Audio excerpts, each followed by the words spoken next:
Hey kids, it's Mark Miller, your good buddy, your intergalactic co-traveler. Welcome. Here you want to go across space and time? Fine, we'll take you there. I'm joined by the ever brilliant, the ever ready to help out at any time, Fred. Thanks, Fred, for showing up, Fred. Fred's like, no problem. And also joined by the almost always brilliant, almost always ready to help at almost every time. It's Rory! There he is!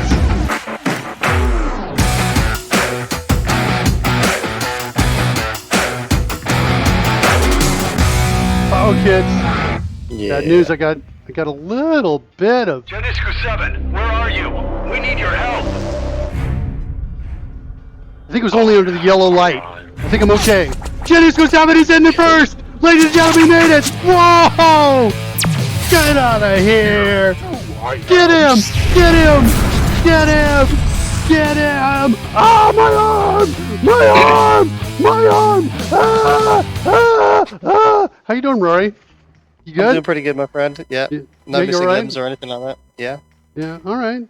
Okay, kids, we wouldn't be a show if we didn't acknowledge our sponsors. Number one. Force and ignorance. And number two sponsor. It compiles. Let's ship it. How you doing, Janiscu 7? How you doing, buddy? Roy, how are you doing? I feel like it's I'm been a doing pretty weekend well. since we've seen you. Yeah. It's been a while. Everything good? I think so. Ready to fall into another trap where I tell you there's no consequences, but there really are? Oh, of course. Standard operating procedure, right? Standard operating procedure. Remember, there's no consequences, Rory, but you get to none decide whatsoever. what we're going to work on. I got a couple options for you. I got some bugs. Okay. I got some bugs. I was like, whoa, I found, let me just run it. Well, actually, let's get you up to speed first, and then we'll talk about our Sure. plethora of possible changes that we can work on today. All right, first we're going to bring you up to speed on the latest changes. So this is, did we just lose music like right in the middle of the music? Like, I feel like it just turned off. I'm not hearing it. I think we did. That's not good. So here's what we've got. We've got our editors here. I've made some advancements on this since the last time we did the show because I'm actually building this it's kind of a spike for a future feature that I am envisioning. reals. What'd you say? For reals. Yeah, for reals. So what you're seeing in this space here is destined to show up inside of a tool window in Visual Studio. And it's designed to help create step-by-step tutorials. It wouldn't be a show if Geniscu 7 wasn't just hot off into the chat room with his bang UFO command. Ah! Geniscu 7, come on! Ah! What just That was happened there? different. Oh no! Interrupted! People are just taking me all over the place! What's happening now? What's up? Get out of here! Get out of... Whoa! That's Coding Gorilla coming in with the blam right after the UFO came in with the intercept. It's like a freaking sports show here, kids! Oh, yeah. Welcome, Janiscu. Welcome, Coding Gorilla. Great to have you both there. Yeah, Janiscu says that was great timing. I acknowledge that as well. How is everybody doing? How are you guys doing? Everybody good? I hope you're good. We are like about 4 shows away from me taking a hiatus, like about a month and a half, 2-month long hiatus where I'll be in the States. I'm going to bring my beast with me, my love of my life, my computer that we built here on the show. I cuddle up with it every night. It's a kind of a hassle to take it apart and unplug everything, bring it up to bed. And then I got to deal with, Karen. Oh, brother. Never ending. Why are you bringing the computer again? It's got corners. And I'm like, I'm sorry. But I love my baby. And then I smooch it. But I can't say more because, it's Twitch. And we have There's nothing more. There's nothing else. Anyway, I'm bringing my computer with me, and I'll be doing development, but that's it. That's Okay. I'm highly unlikely to be doing shows. I might bring a camera. There might be a chance I do some really low budget shows, I guess we'll call them. Sure. I don't know. We'll see. So that's like a month to 6 weeks, something like that, of hiatus, followed by another week of trying to fix the audio again afterwards. When we come back, I hope not. Yeah. Coding Gorilla says, man, it's going to be a rough July. All the shows I watch while working are going to on hiatus. I'm sorry about that, buddy. When code hiatus Gorilla on July. I'm not sure what that means, Feels like Genescu7, an but attempt at a haiku of some kind. as but- always, I feel like the intent is awesome. Yeah. Okay, so try now doesn't do anything up here. I've consolidated the UI, so it looks like this, got a little more. This used to be a label here, I think, and now these are popping up like this. So I'm feeling pretty good about these. Feeling good about Yep. these right here. These buttons.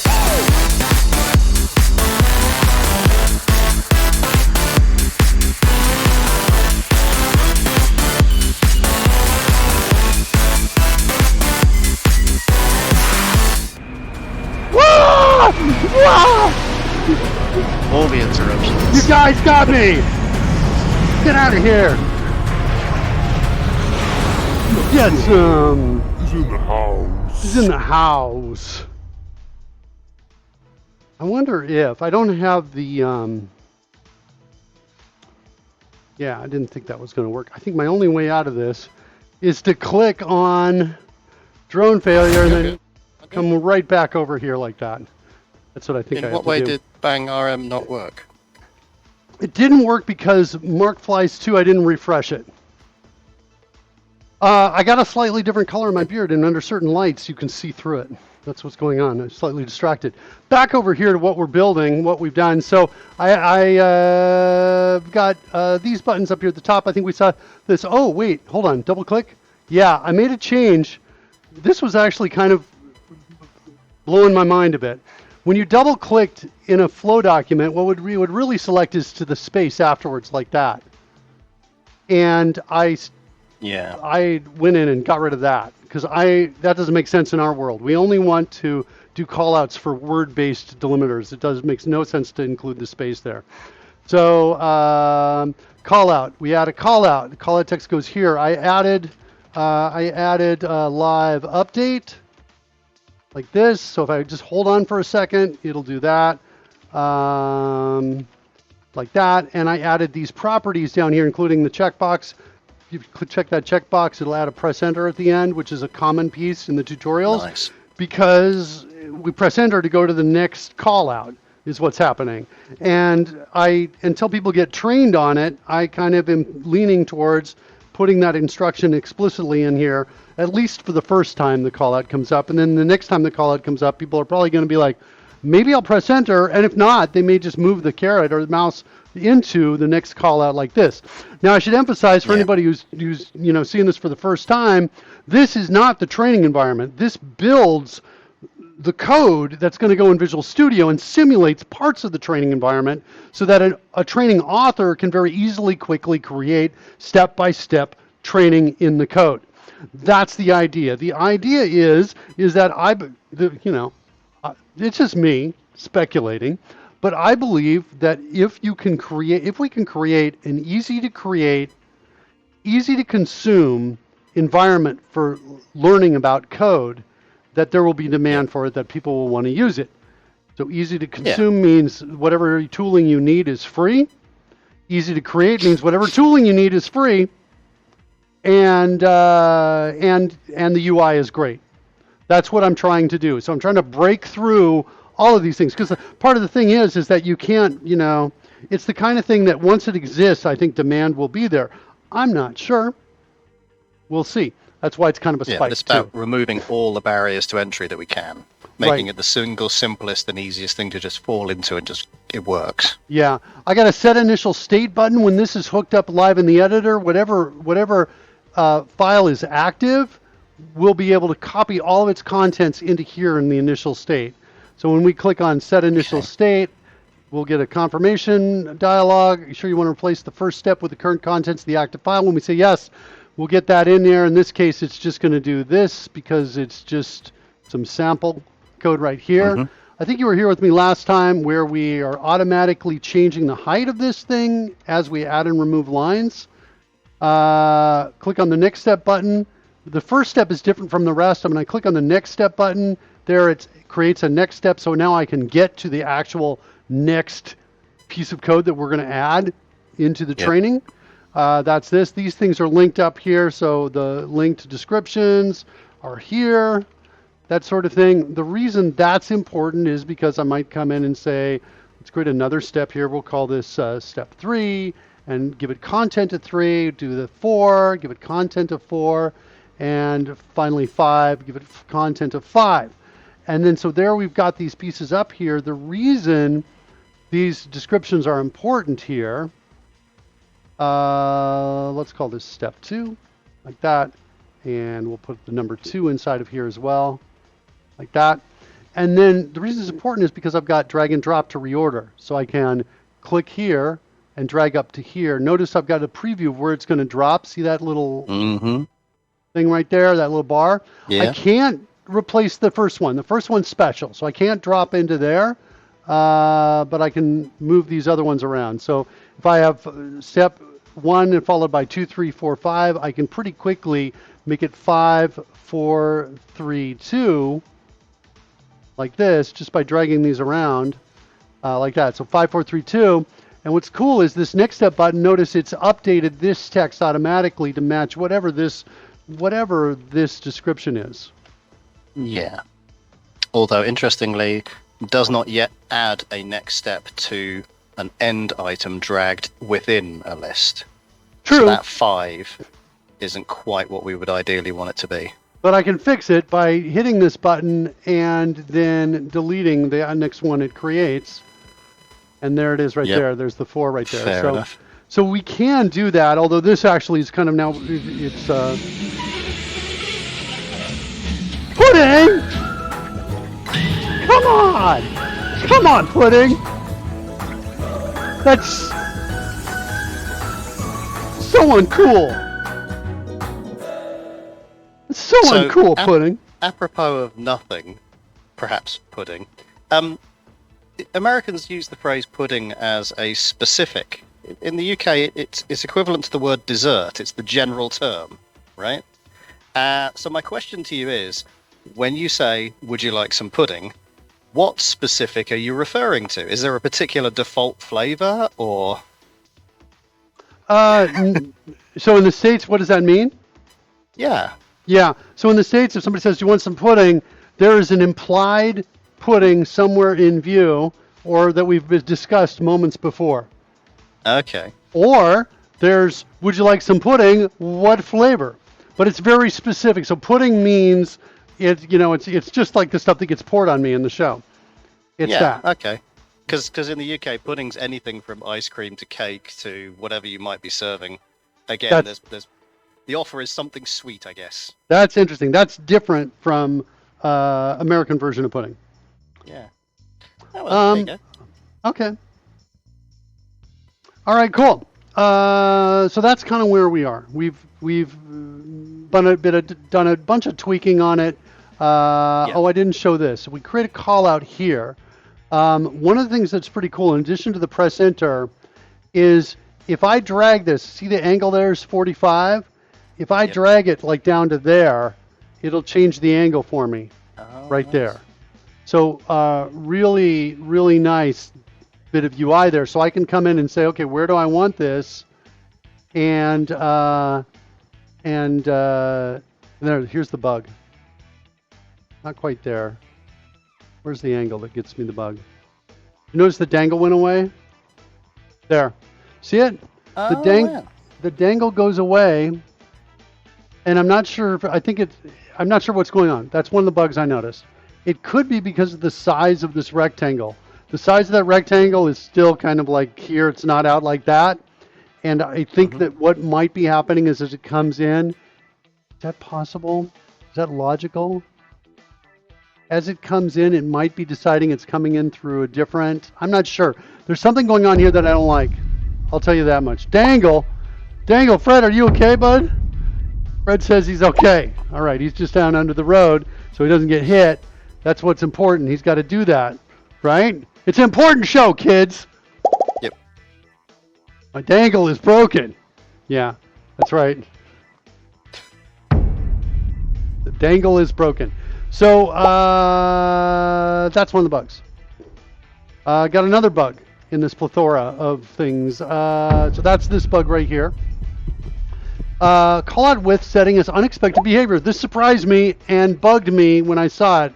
I have a feeling it's a simple fix, but to find out where that fix is might take some time. I have a feeling it's like one line of code.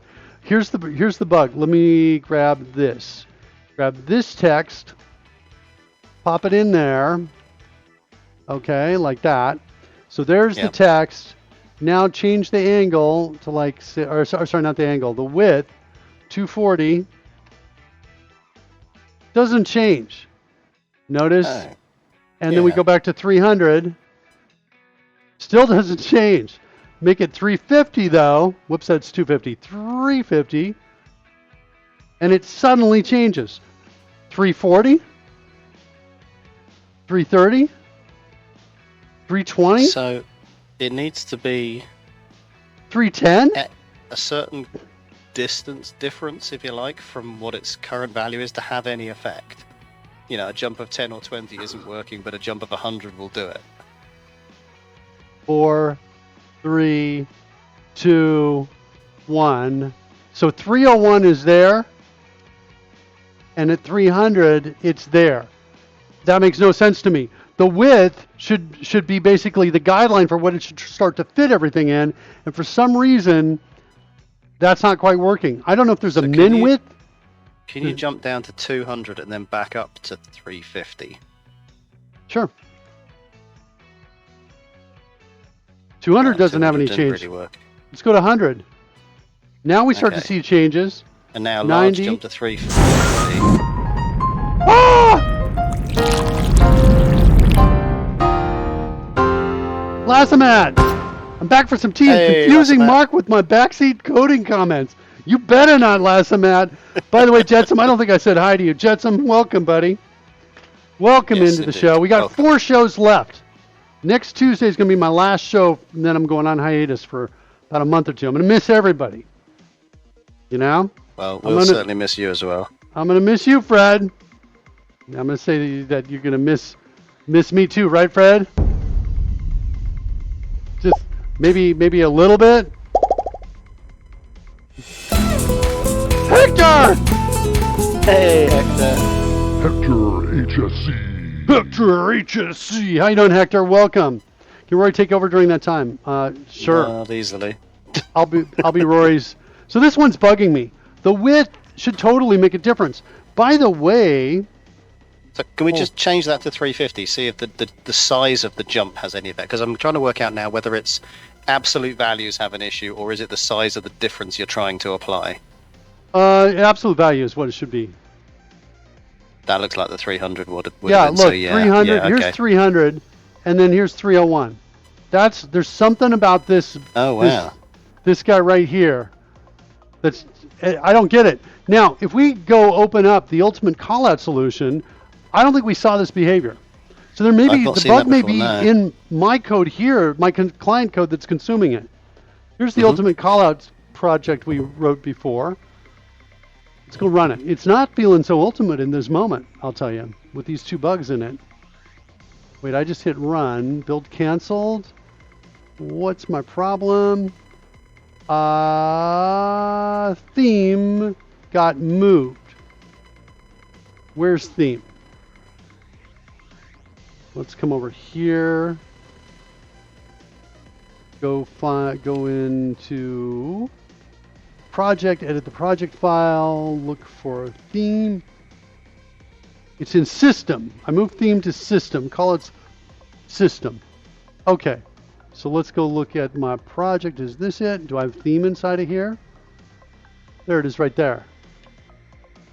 Callouts system. That should fix it. I hope it does. Do a build. What do we got now? Still. Oh, it may be worse than just in system. It may be in a completely different place. All right, let's go back out to here. Yeah, it's here is where it is. I think I was looking and grabbing the wrong piece of information. Moved it into to Code Rush's own source, haven't you? Yeah, that's where this is now. And so let's go back over here. The theme again, it's this guy that I need to move. Change to there. Now try build. Maybe a different error. Let's say the type or namespace. I call out window. Okay, that's a fair complaint. Let's go find I call out window. Look at it right there. It's that line right there. I can just take that line, copy and paste that in here. I should get pretty close to what I want. Callouts. Hold on. Let's move this one too, so it's kind of at least looking the same. Okay, save that. Build. Different one again, I think. Where is it? Where's my bug? Where's my... There it is. Flow document helper. Oh, wow. Okay. There's flow document helper. Let's get you. I do like not having to type these in by hand. Yeah. Being able to copy them from one. Build. I think there's one more file. What do we got here? It's the theme. Okay.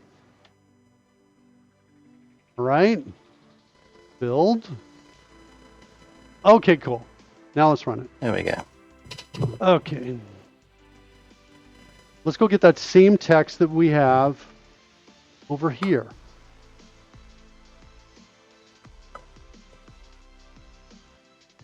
Here's my width control right here. Oh, is it doing exactly the same thing? We didn't... That seems to be working. Well, it kind of seems to be working, but hold on a second. Hold on. It only seems because I'm... Whoops, that's zoom. Sorry, hold on. It's because I'm moving it, nothing's happening, see? I'm decreasing it. There's the width up at the top. You can see it's 110. Right up there, 114. 147. From 147 to 250... Wait. Is this a loop? 224. Oh, no. So from 147, it's different because my zoom level is different. Yeah. That's why if you're concerned about the numbers being different. Hold on. Again. Let's try it again. Paste. There. There's my width is 200. Well, it's still different, but I still think it's because the font size / zoom level is different. But it has similar behavior. It only goes from here to here. And for there, it's like... interesting that the widths it's changing between allow for it to have exactly 1 or 2 full lines of text. Yeah, it's almost as if I designed that, but I'm pretty sure I did not. What happens if we extend the text so that... Let's put twice as much in with no carriage returns. Oh, Just you copy know and what? paste it. You know what this is? It is this. The problem isn't... Okay, I understand what is going on. What goes on is we checked it. Once we get to the point where we can fit 2 lines, it then tries to find the best fit so both lines fit. I'm pretty sure that code is there. That's what's happening. Now, once we watch what happens when we get to 3 lines. That's when we see the change again, right? Yeah. Okay, so what that means is that I don't want to have something where I type in a number. I want to have a slider so you can just interactively change it, and as you change it, you can start to see something. We would need because the original update. design was something like, here's some text, make it look good. And there was supposed to be an intuitive good ratio and stuff like that. But what we're looking for now is one where we can just forcibly say, I want you to be this wide because I can see the aesthetic is good. Yeah, maybe let's focus on that. We're going to fix that. So width is going to go to a slider. Not a lot of room here, but we'll do our best in there. The other thing is you've got relatively irregular content now, whereas when it was originally being designed, we didn't necessarily have that. So you can have, a line of text, another blank line, potentially a graphic, an image, and various things like that. So any of that calculation, that trying to get the perfect ratio, gets thrown off by that. So as soon as you want potentially complex, like Markdown in here, it makes more sense for the human to take control. Yeah. The 300's not a bad default setting, but having a slider here is I think, interesting. I think. Yeah, we'll do a slider here, I think, is what we're going to have to do. If we do a slider, we're going to need to update it immediately. So right now, we're going to need to change the architecture. Right now we've got a, whoops, not here. Over in the sandbox, we have, I think, a data changed event. Number of them that are in here. Where's my EDT callout data changed? Down here on data changed. So when this thing happens, we create the new data change event args right here. Mm-hmm. I think what we're going to need to do is we're going to need to come into this and we're going to need to add a new Boolean called update immediately. Because the others I want to only update, after a moment or two has passed, but this I need immediate feedback on it. Okay? So we're going to use just like the other one. Then it'll all feel like it's working correctly. So update immediately is a piece we're going to add there. Then right here, we're going to add a new, let's stop the app. We're going to add a new Boolean variable called update immediately. Do I have that on the clipboard? Sure enough, I do. Update immediately. And I guess I can set it to false. This doesn't really need to be virtual. I'm not sure why that guy got virtual. And then we want to add that as an optional parameter here. Ooh, we've got a focus is true. So I'm going to add one more and then update immediately there is what I'll do. Change event args there. I'll take all this, duplicate that, and we're going to set that to false. And then we're going to come down here and say that. Sweet. That's Visual Studio right there for the win with that assistance there. Okay. On data changed is called from detailed changed. Detailed change is hooked up here. Text change events. Okay, so we're going to do this. I'm going to extract all of this.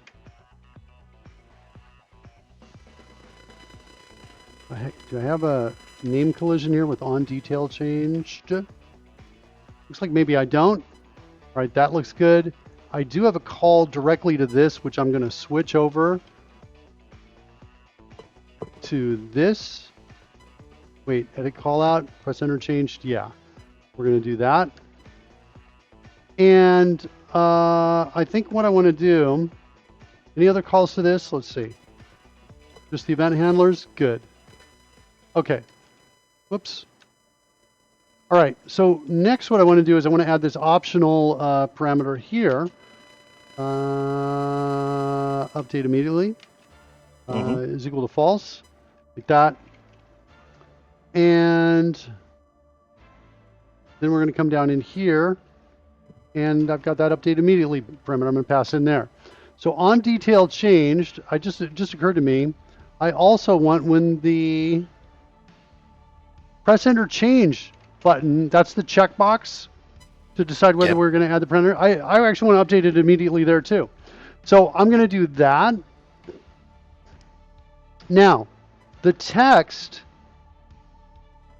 changed is coming through TBX with this detailed changed event. It just goes straight in there. But I want to have it, Yep. this text box. Actually, I'm not going to have a text box. We're going to get rid of the whole thing. We're going to go We're with gonna have a slider, aren't we? Slider, is that what it is? I thought it was a tracker. I always think you it's could a be right. slider. Nope. So we'll call this SLD width, like that. We'll give it. So presumably, when we call our event here, that'll be a different version of the event which calls our new method, but with a parameter of true, Yes. so that it does update immediately. Right, exactly. We're going to So set one them. level of abstraction away, a default one that always calls with true and one that always calls with false, so that we can attach them to controls in an appropriate manner. This is why Rory's making the big bucks, kids, and why I'm juggling on the street. I'm a street juggler, off hours. That's the difference. Rory's in his pool right now. I don't know if you know this or not. He's laying back. He's actually so wealthy. He's got his own sunshine shining down on him right now, out by the pool. He's got sand he's imported in from Ibiza, I think. Is that right, Rory? And he's got sure. like fans blowing. He's got people with big fronds. Last minute says the slider should have ticks for better UX. Who wants to slide between decimal places? Sun in the UK, says Coding Gorilla, who's right in Texas. now, we have blue sky and sun. It's like one of those rare days. Yeah. Apologies, by the way. I hate it whenever I dox my listeners. I just doxed Coding Gorilla. I told you he was in Texas. Everybody be nice to him. Stop doxing him. All right. I'm just kidding. Okay, so what's my maximum width for one of these callouts? I would say is probably going to be about 900. That's half the screen. That's pretty big, yeah. I think That's if you have content for that size, you're looking. Cody Gorilla says If you want to Texas have more than that, it's huge. Cody Gorilla says Texas is a big state. Good luck finding me. What he doesn't realize is this whole thing is being broadcast out from the truck in his backyard right now, Cody Gorilla. It's about to be a big surprise. So, anyway. Okay, so that's my maximum. There's my minimum. I need a changed event on this thing. What do I got? That should not be the first one shown.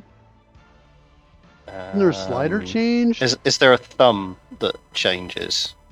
Hold on, let's do this. I'm going to go into hierarchy. Hierarchy. I can't go into hierarchy out over here. Hold on. You think it's slider? No.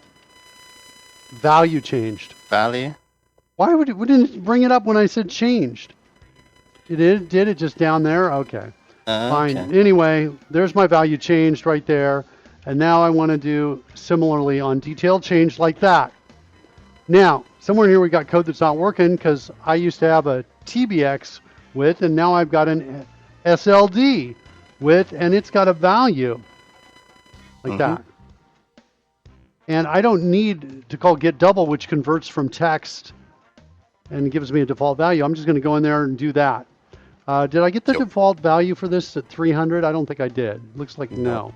We'll say value is equal to 300. Now we can't see it up here because it's like a black text on something.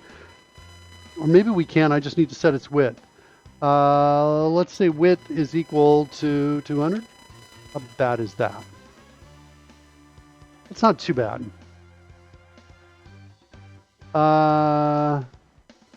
You want ticks on it? I don't know if I want ticks on this. This is Lassimat, who was talking about earlier, talking about good UI on this. Let's play with it. We can do it. It's kind of a fudgy slider because it depends on how many words and how everything's going around here. But let's see what we got here. Ticks. What is that? That is not what I was expecting. I was expecting some IntelliSense there. What else do I have? I've done this before, but a long time ago. Tick frequency every 50. I'm not seeing anything yet. Tick placement. So does that make ticks Boolean to say yes, we'll have ticks, and then there's a frequency which says how often? Well, maybe they are here. I just can't see them because the background. I'm sorry, Roy, I didn't hear you. Let me. Can I set a background property here? Let me just get a background here real quick so we can start to see this a little bit better. I don't see the ticks. Oh, they're off screen. Yeah, I'm sorry. Go ahead, Rory. What did you say? Say that to me I again, was just please. wondering, because I've got two thoughts. One is that ticks is a boolean to actually turn the whole subsystem on, but the other I'm thinking is more like a sort of a collective property that has, like when you say a font equals and then you give a whole range of attributes. So maybe it's I forget what the technical term is. I sort of think of it as a collection of subproperties. That might be the That's other what you way. think ticks is? Maybe. Whoops, I'm in the wrong spot. I kind of want, you know what I want to do? I kind of want to put this in a view box. There we go. Okay. So it's a little smaller, but I'm kind of okay with that. And the ticks are showing up down below. Oh, last amount says ticks is for irregular ones.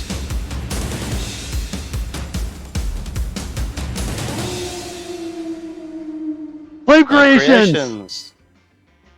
I love how flame Hello. creation comes in with just a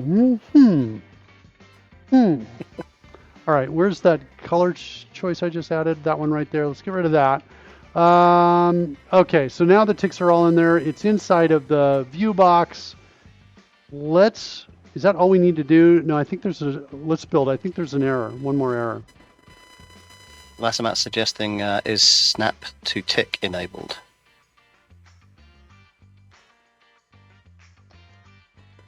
You want that enabled? Okay. I think that's what he likes about having the ticks is that they're discrete values that. I'm going to play with it.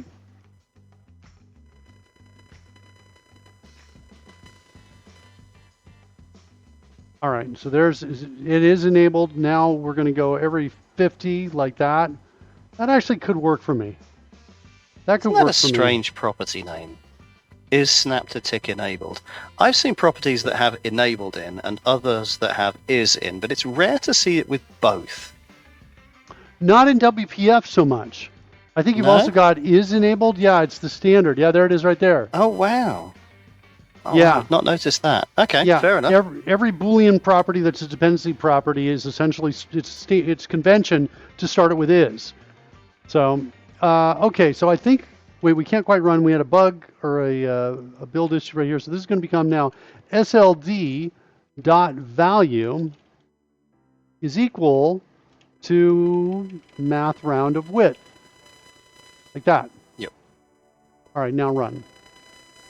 And maybe this will work and it'll be sweet and it won't look like a bug. And I'll be like, good. Because it's kind of not a bug. All right, so is this is not it. Was this the one? Was this the one? This is the one. All right, so now we've got our width right here. Real tiny though. Hard to grab onto. Let's change that. We can fix that by dropping the width of the slider itself. Here. What if we change it to 100? And what do we got? Didn't help. It's still the height that's now causing the problem here. I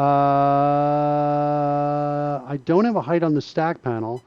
I could create a height here. Let's see. What if we made it 28? What's that going to do? Okay. Better, but now it's off screen. Why is it off screen? What did I just change? I didn't change this view box. It's got a height of the stack panel is 18 and outside of it. There it is.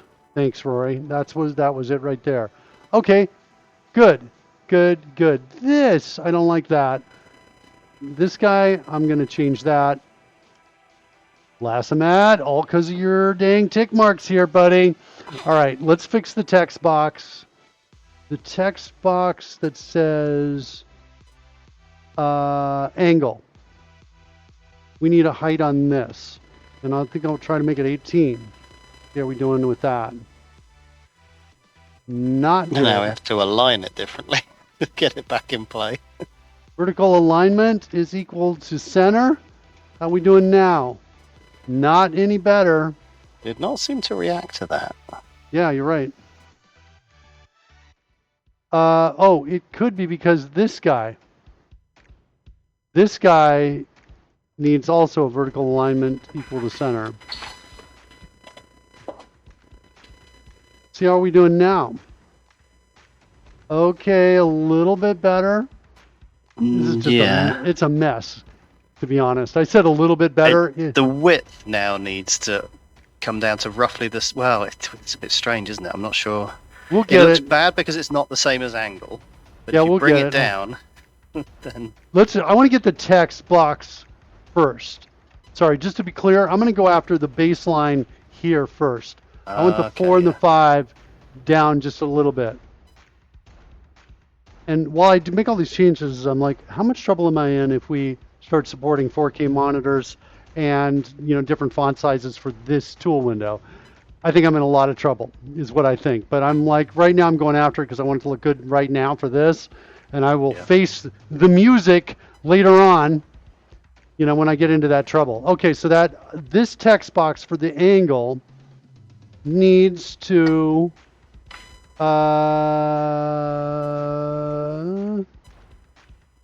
I almost feel like I want to do this first. I want it just 2 pixels higher. Good. Then I want to drop it down by about 4 pixels. So let's try that. And what do we got? Ooh, that's not bad. Getting closer. I think are we off by 1? Off by 1 pixel, it looks like. Okay. Wow. So let's fix that. This is the show, by the way, kids. This is where we do our best work. It's okay. That's not bad, but we lost off at the top. Okay, so we're going to undo that, go back to 4. We're going to take this margin and take it down by 1. There, for that text. Let's go back. How are we doing now? Still looks like it's off by 1. Did I go the wrong way? I did. This, I think I want it to be a -1. How are we doing now? There, that looks better. Lined up. Okay, Yep. So that's lined up. Now we just got to get the width lined up down here, but we should be able to do it by just grabbing these ending properties here and throw them on to the end of this. Noting that it had an initial left margin of 14 right there. Mm-hmm. So we're going to change that to a 14, save it, and now we're looking like we're pros almost, kids. Yeah. Is that width quite right? Yeah, I think it is. Yeah, it looks like it's right. Okay, good. All right, so now I've got something maybe a little easier to grab onto. Okay, now we're not using that immediate update yet. Notice when I click here, 1, 2, it takes about 2 seconds to do it. Right. We need an immediate update is what we need when we drag this. So we're passing it through everywhere. The actual request to do so is making it through, but we're not actually reacting to it. That's right. And so we're going to fix that. Is it here? No, it's not in here. Going to go to the code. I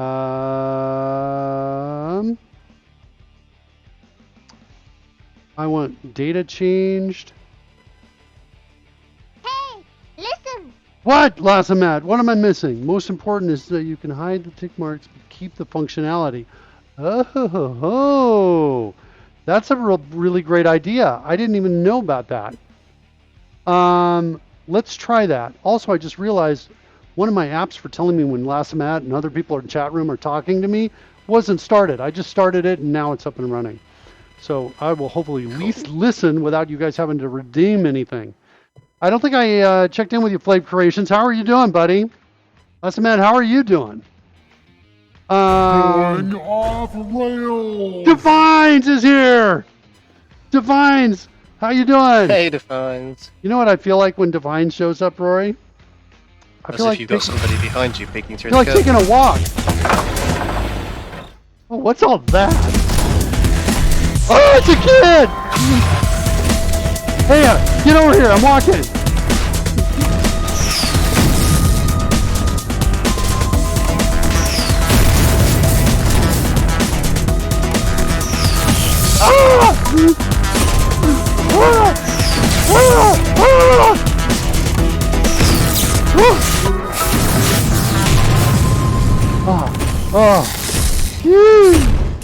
That was so tough. Look at all that. So how are you doing? You want a hug? God. Okay, hold on. Go over there. It's good to see you. You have a good day? All right, good. All right, that's a good kid right there. I'm going to adjust these guys right here. Those guys right there. Give me 1 second. Just going to make one. Just pretend you're not seeing this part of the show. This part of the show. Right there. Now everything's perfect. Anyway, that's what I want to do. When Defines comes in, I like taking a walk. Defines, how you doing? Last minute says, nice little cameo. That was pretty well choreographed, says Coding Gorilla. Well, thank you. Yes, thank you. All right, let's use that data. Probably the easiest way to find it is to go to the ARGs and just tap the next reference to find where it's actually being used. Here we go, data changed. Data change. Oh, there's a bunch of those though. And here's the callout data change one right here. And stop, start.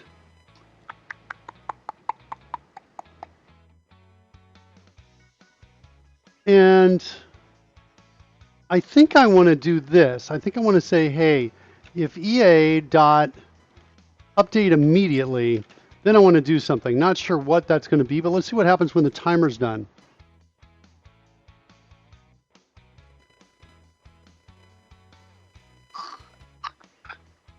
Refresh callout. Latest callout text. Yeah. All I need to do. So we're going to do that, and then I think I'm going to return. The latest callout text is set, I think, in here.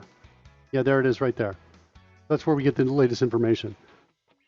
So cool. Now I think we're done. I think we're going to come in here now and we can say, okay, let's move the width. As soon as I touch it, move it, we're going to see it update. Nice. So much better. Instead of feeling like, see kids, instead of making bugs, instead of fixing bugs, we just make the UI make it seem like the bug isn't there. That's kind of what we did, to be honest. Disguise the bug as a feature. It wasn't. It was actually a feature that was looking like it was a bug, but it wasn't actually. And that's the thing is, so we kind of, it was a feature that disguised itself like a bug. It wasn't a bug, but we made the UI. Remind the feature that it's not Halloween. You're not allowed to disguise yourself at the moment. This is not how things work. So now this is much better. So now we've got a couple options in here, and we should be able to come and click on this guy and say do the same thing. Gonna drop it down. There we go. So we can kind of make some changes there. And same thing here.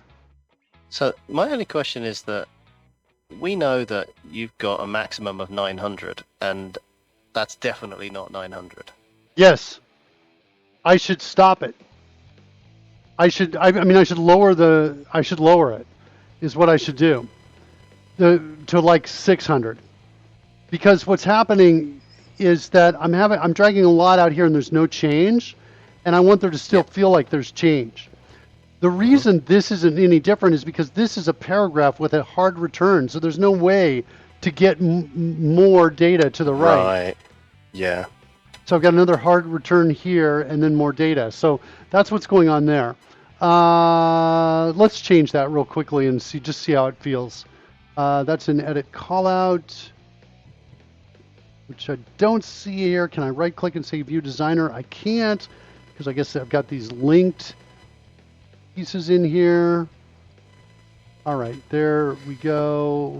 There's the slider, and the maximum is going to become maybe 550, 600. 600 is about the most I could conceive of. So we'll save that, come back out over here, and now let's see what we got. And now we see things wrapping more. It's much better. I'm going to get rid of the tick marks so they're not visible. I don't like the snap. I'm going to take off the snap too. I know. Lots of that's like, that's the best part of it. I'm taking the snap away. I think. At the very least, I'm going to take away the ticks so we don't see them. Let's see how that messes with our alignment. Are we in trouble with the alignment? No. That's cool. So if you take away the snap, you're going to get more events. You're going to get a smoother experience, assuming that everything can keep up. Yeah, let's try it first. Let's try it and see how it works. And on my machine, it's not entirely fair.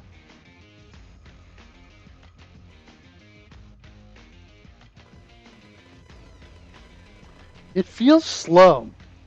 It doesn't feel as fast. I'm going to put them back in. I'm putting them back in just because of speed, performance issues. That's what I'm doing. Yeah, the other one was faster. I'm not sure why. Check out tab order. How are we doing? Okay, this is in the wrong order. We need to fix that. You want smoother ticks? Yeah, set tick frequency to lower value. Yeah, you know what? That's a good idea. At first I was like, well, I don't really want to do that, but now I'm like, sure, why not? Let's send it down to 25. So we'll double up the number of ticks and try it now. Usable. All right, let's fix the tab order problem on here because, you know, I'm a stickler for these things. This guy needs to have a tab index. This guy is at 0, so, but we want this to be our first one. Tab index is 0. Do we have a tab index of 1 yet? I think we may not. Where's that tab index property?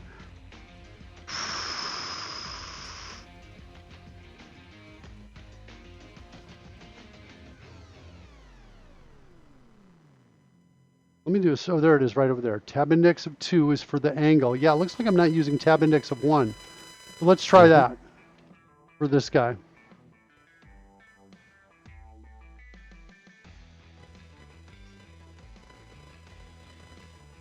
Okay, tab index of 1. Let's do it. Tab, tab, tab. Perfect. Perfect. Okay, good. So that's good. We just fixed a bug. Let's check that in.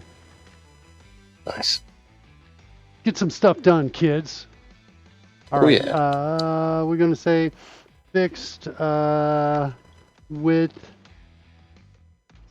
setting usability issue.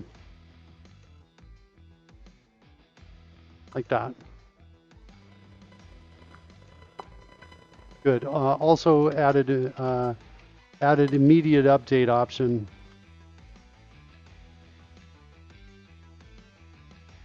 Update option to data changed event args.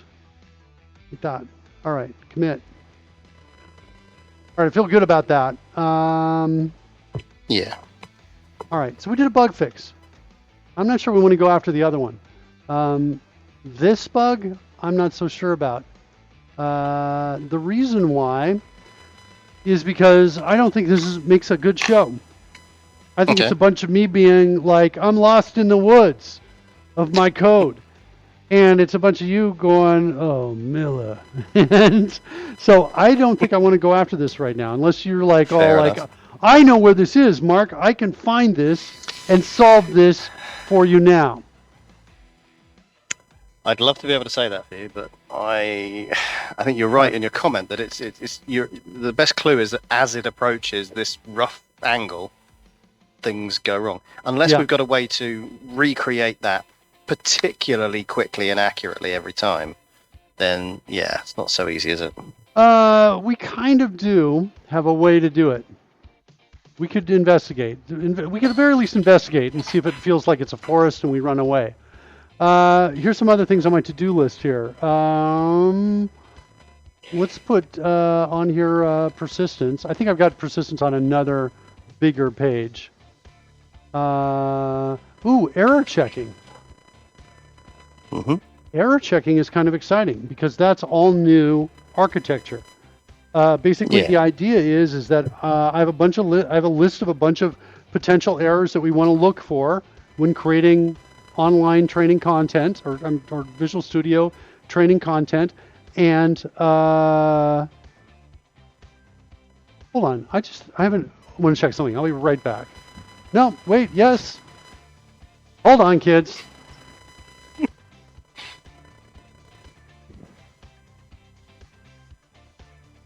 Okay, that's interesting situation. Hold on. Okay. I need to make a phone call. Let's see. Should we call? Ghostbusters. Let's call. Let's make a call.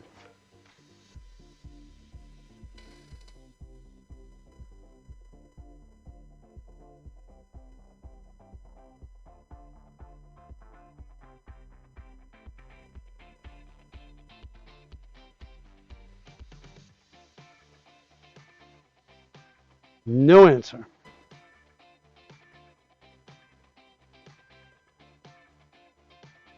All right, let's call Karen. So to update everyone, I noticed the temperature rising inside of my studio, and I just went, yeah. Hey, Karen Mangicotti. Hey, I have a guess what situation for you. By the way, you're live on Twitch right now. Cool story, bro.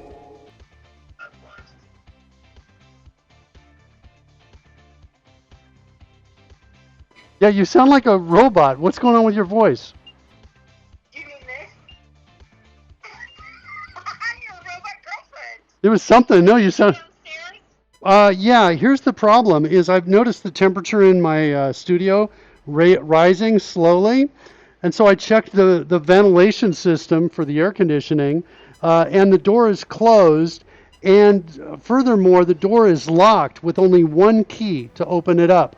That key is on the other side of the door. So I'm slowly baking. It's on the other side of the door in the actual door latch. So I need... Okay, maybe I'll come save you. Yeah, come save me. She hung up. Hope I get saved, kids. This could get Slowly a little... cooking. This is slowly cooking. Yeah. As they say, that's how you're supposed to cook a frog, right? Yeah, slowly, so they don't know that they're being cooked. Yeah, I'm going to go after error checking here is what I'm going to do.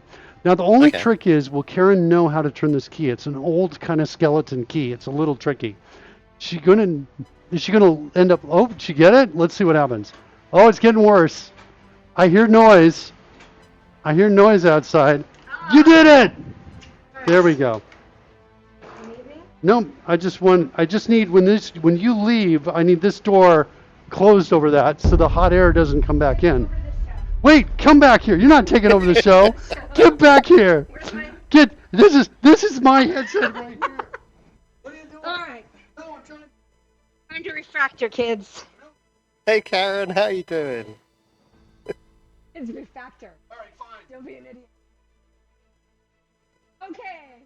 This morning, Yeah. How are you? we have house guests that California. Yes. It's in this happening. Fair enough. It's dirty. It's dirty, Yeah. dirty code. That.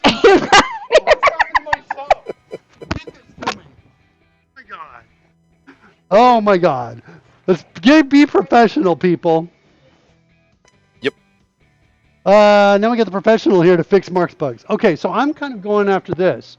I step out when I am in the wrong stream, says Hector. Yeah, that's so funny. Hector steps out and comes back. What's happening? Yeah. It's a fair question. Yeah. So yeah, I'm kind of feeling the error checking. You came for some new architecture, Roy? I'm sure you'd be fine with that. So let's be maybe a little clearer on what you mean by that. So are you trying to detect effectively errors in the current configuration that somebody within this editor has put together? Right. Yes. So, for example, our earlier situation in which we had reorganized a sequence of 1, 2, 3, 4, 5, and we'd put the fifth one Yes. in a place where it could not function logically or could not move. Let's get an error for that. Okay. Exciting? Yeah. Mark's like, it's error checking. It's error checking, Mark. It's error checking. It's making a great facility more bulletproof, which is always good. Yeah, so we want error checking. Yeah, the whole point of, I think, good UI, at least a lot of the work that we've been doing here, is so that buttons are only enabled or only visible if they can work. So you're Yep. kind of guided into, we've got this noise reduction going on if there are a lot of options, and you're guided into doing only the right things. Mhm. So as an example, more than one final target inside a single step it would be bad. I mean, in other words, if I Yep. put a final target there and I put another final target there, I want an error. Yep. Okay? So how do you want to do this? Are you going to have like a series of classes that are kind of capable each of detecting one type of error, Sure. and they'll output like a series of maybe helpful places that could be highlighted to relate to that? Sure. Sounds good. I love it. Love it. Great architecture. Roy just designed it for us, kids. It's beautiful. That's what we're going to do. There needs to be a UI for it. And I'm Yep. kind of focused on, I'm thinking about the UI first, just getting enough work to get the UI in. Let's spend 10 minutes Sure. trying to get the UI. And then after those 10 minutes, we're going to go for the architecture you just proposed. It'll be kind of like an extensible architecture where if I want to create a new error checker, I descend from a single Yeah. class and I add my code. Now, I think there's two kinds of error checkers structurally, just to give you a preview of what we're going to do. One of them is flow document based, so it's going to look only here, Yeah. right? Or maybe step control based, so it's going to only look here, but it's also going to have some data about the step, like is it the first, is it the last, is it selected, does that matter? Probably not. Is it the first or last? Those might be important, because if the first step, for example, can't have certain things in it. Do I have anything in here with first in it? I think I do. First step cannot contain a caret, anchor, or final target. So I can't even have one of these in the first step. The reason why is because the first step is the code that they open up when they first start the learning solution, when they open it up in Okay. Visual Studio. So there can't be any of those things in the first step. So the first step could have just something as simple as this, click to start. Yeah. Right, like that. Makes sense. Something like, okay? All right, so that's what we want to do. Let's work on the UI first. The UI is going to, though I decided, I was thinking a lot about this, about the UI part of this, I think over the weekend. And I say thinking a lot, maybe not a lot, to be honest, but I was thinking enough about it that I decided that it's not going to go outside. And it's not even going to go at the bottom. Instead, what I'm going to do is I'm going to put errors for each of these pieces right inside the piece itself. So what'll happen is it'll be in an area right down here at the bottom of this. Okay? So I'm just going to do I think a list box.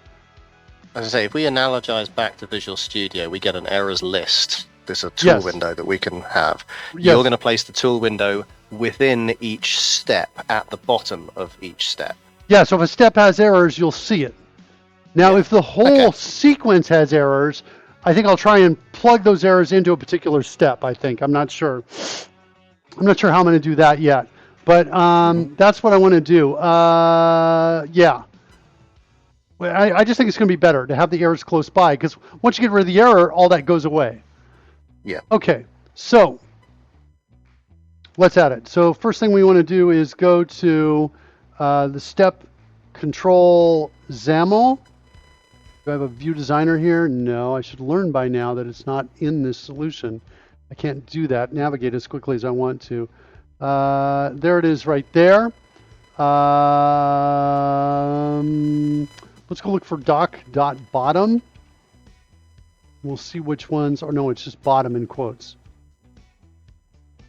Does your height adjusting code take into account the height of the whole bottom panel, and thus will continue to work nicely once we put other things like the error list in that panel?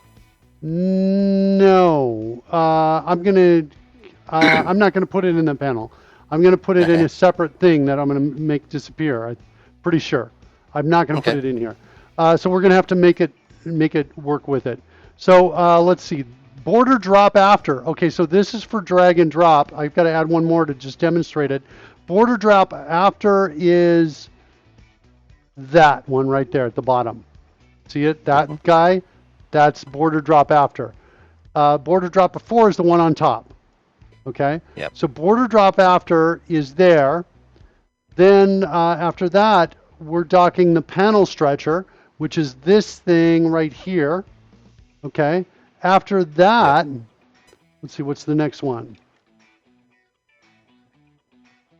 After that, we've got the DP step control panel.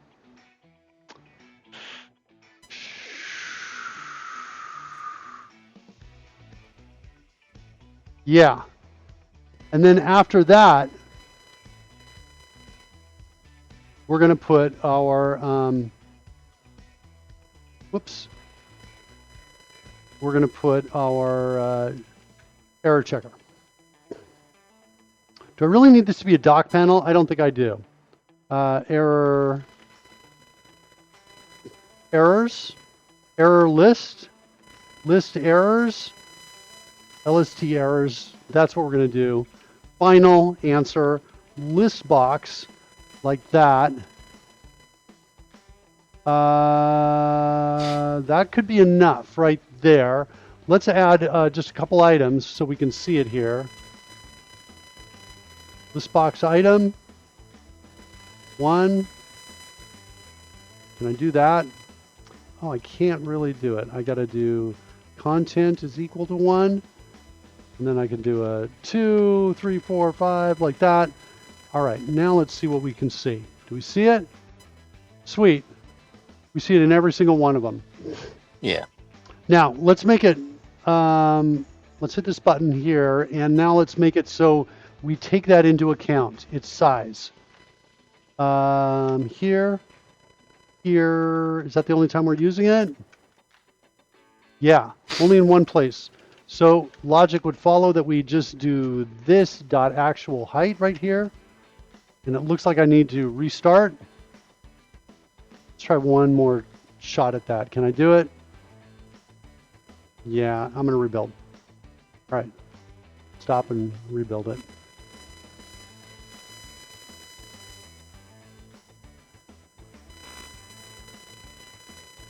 Okay, so there we go. Enter. Yeah, looks good. Looks good. So it's showing all of those pieces right there. So that's good. Cool. And what's cool about this, we can use WPF to kind of highlight these in a way that makes sense. Like it's actually would not be hard right now to go in and just give it kind of some default styling that we need for everything, I think. We start by doing background. Okay. Let's ease off on the intensity here. Slightly less red. And there we go. So just a little bit like that. Let's do foreground as well. See if that's going to... Let's do foreground. I'm going to start with a red, and then I'm going to go make it like there.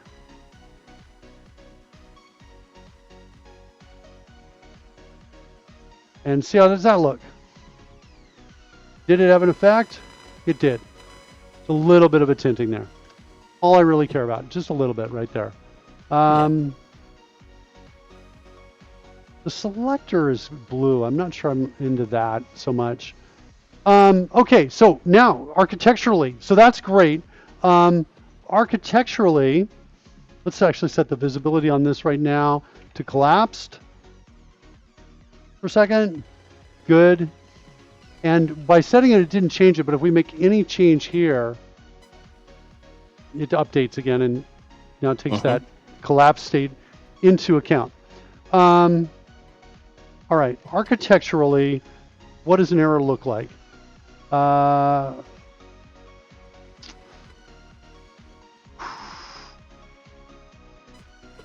think, this is a little bit of a pain in the butt, but I think I'm going to need,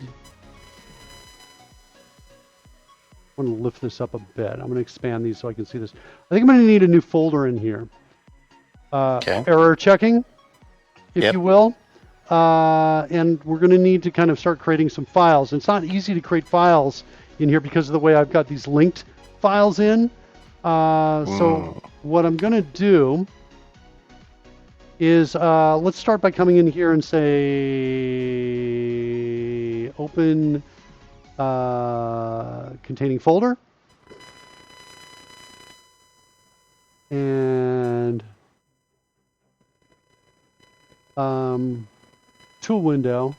Let's create a new folder here called error checking.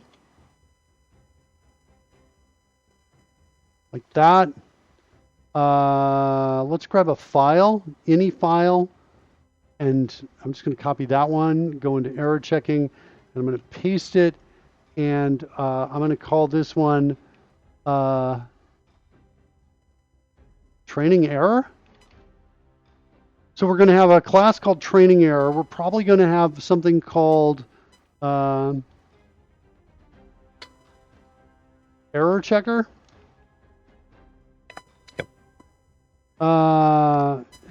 Anything else?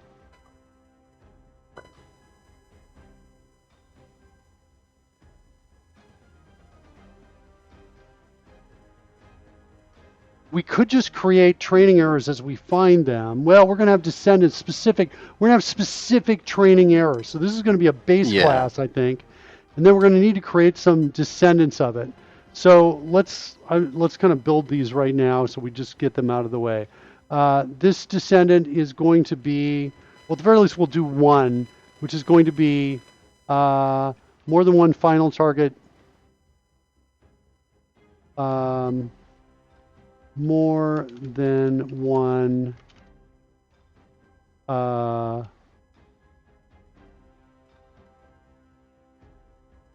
command.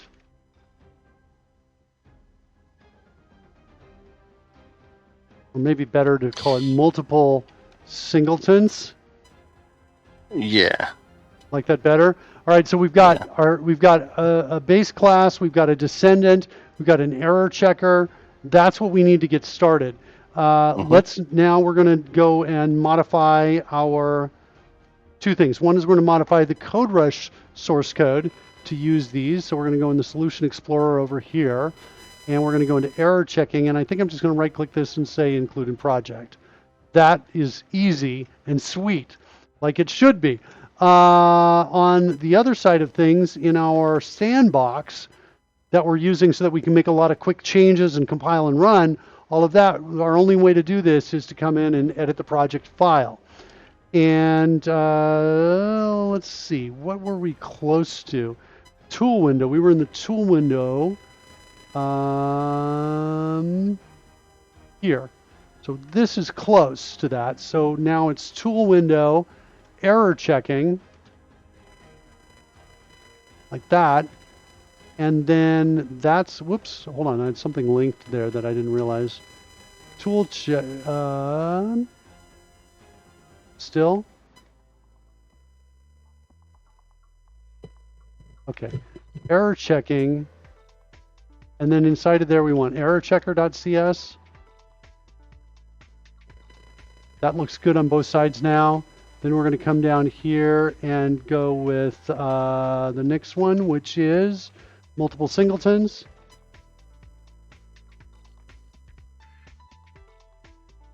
Interesting, we're changing the project file while we're running. And then the training error is there. So sweet, we've got all of those. What, are we actually able to do that? I bet we are. Isn't that exciting? That's interesting, yeah. So now we're into... where's my tool window? Down below.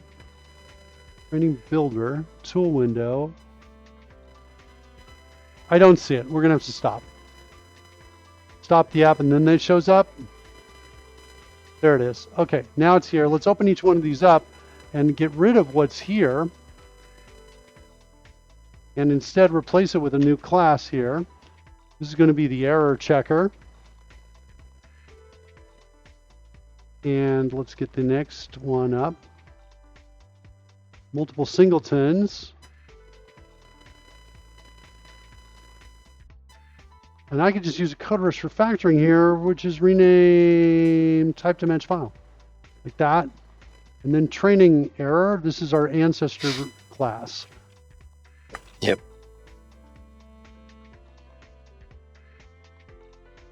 Okay, good. A build should be fine. There you go. Succeeded. No worries there. All right, the training error. So the Okay. training error, I think, has a flow document offset position.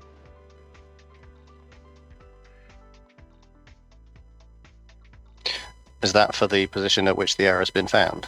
Yeah. What happens if the singular checker finds multiple instances? Because is it more of an error? Oh, sorry, hang on. So does this represent the instance of the error that's been found, or the mechanic by which it should look for this type of error? No, it's the instance. This is the instance of the error found. Okay.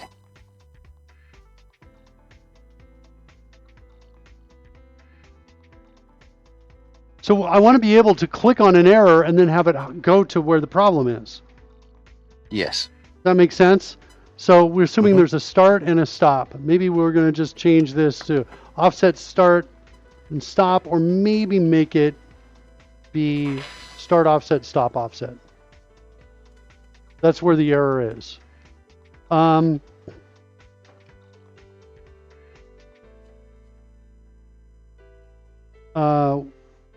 We need the error text.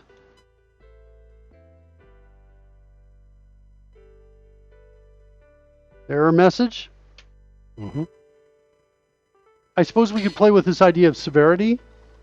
I was going to ask, do we want to have warnings versus errors versus something else, or do we have a numeric that says, how bad this is, or what's the Do I have the preference here? word warning in here? Let's see if we do. I do. I have one warning. Do I have another one? I have two warnings. Okay, so the answer is yes, severity. Okay. So I'm going to create an enum up here called severity, and we'll have warning and error. And maybe nothing else. Okay. Mm-hmm.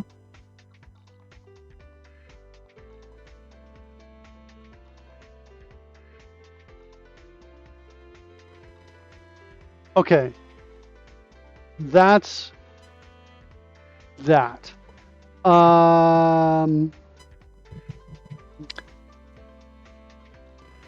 There needs to be a check method. Check.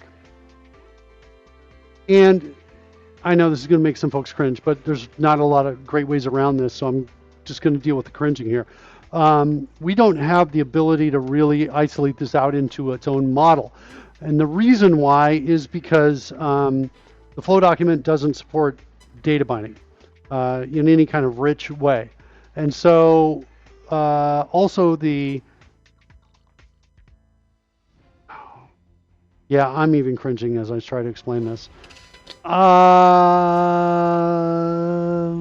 for me, it's a little strange because you've got properties so far that allude to the idea of it being a result, something that's created as a result of finding an error. Then you're going to put in a list, which will then perhaps render to the error list itself that we've put at the bottom. But you're now also putting a method in whose name, at least for the moment, implies this is how you find errors of this type. And I feel like an error finder is different from the error result, the found error. Do you see what I mean? You're right. So you could have a list of classes that each know how to find one type of error.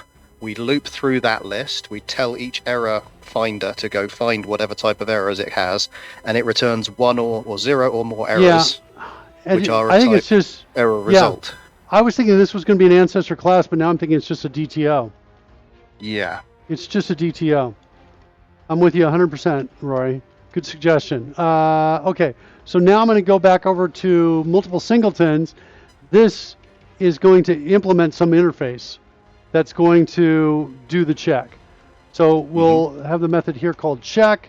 This is the part, the cringeworthy part is what are we actually checking? And at the very least, we're going to start with, also due to time constraints, what is it called? The script step control. I'm passing in the actual UI control. Sure. The reason why is because script step control has properties like is first. Come on. Is first, like that. It has a bunch of things that I'm interested in. So that I need, we can change that over to a model. I'm going to just put in here, consider changing to a model. The reason that's valuable is for test cases. I don't have to create instances of the UI. Yeah. For test cases, so I can create test cases. When test cases are great for this kind of code. So anyway, there's the check, and I think the check returns an instance of the training error. No, it returns a list. Yeah, Or, either a list or an IEnumerable or something like that of error DTO. Or we can just, go with this UI / our UI is the data model, and it adds them right back into it. It's not hard to refactor it out, but it kind of makes this forward step easier. Do you understand what I'm saying? So we'd have methods in here to add errors. Add error. Like this. Okay. Hold on. It does mean better that idea. You're going further down that route of accepting that the UI object is integrated with the... Mind you, it sort of has to be to some extent, doesn't it? Look at what I'm doing. I found a way out. I'm making this going to be an I error, or maybe it's like I want to say errorable script, I script step. I'm just going to do that. I script step, like that. And so I script step. I think I'm going to throw it over here for now. Coding Gorilla says, I can has errors. Nice. How come I didn't hear that? Oh, because it was so short. If you make your text longer, or if you add an exclamation mark, did you hear that sound? I hear it. So I'm like, it gives me notice if I'm not looking down at the chat. So the scriptable step in here is going to be something like this. We need I can has errors. There you go. And it shows up for me in on another monitor on this window that looks like this. So I can see who says it and all of that. Gets my attention in where it should be. So the check is here. So we might have something in here where we're going to call add error. And that's going to create we're going to create a new training error. DTO. I don't know if I want to really have the word DTO on the end of this. I might go back to renaming this just like that. So new training error, and we're going to pass in bad stuff, and optionally we're going to pass in some offsets and error level,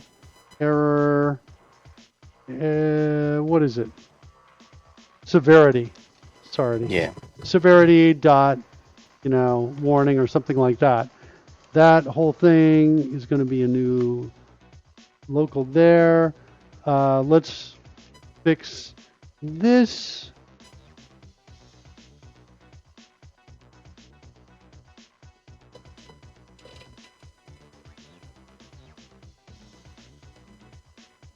Maybe I should have said do it with fields. We're going to say message is equal to V1. Start offset is equal to V2. Stop offset is equal to V3. And severity is equal... Oh, you didn't give me the severity. You gave me all the others. Oh, because severity is of type string. That's why you didn't. It was my fault, not yours. Okay. This is now message. This is start offset. And this is stop offset. Like that. Okay. There's that severity. This should be the word severity. And we should default it equal to severity dot error. Because by default, everything is an error. Let's default these as well. Maybe to -1. So if the offset's -1, that means not any good.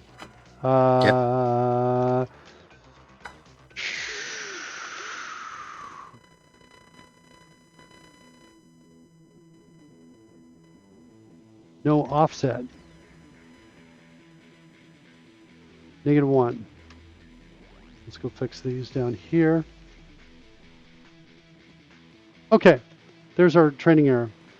There, add error. So it's going to have an add error method. Let's declare it. There it is right there. Okay, iScript step.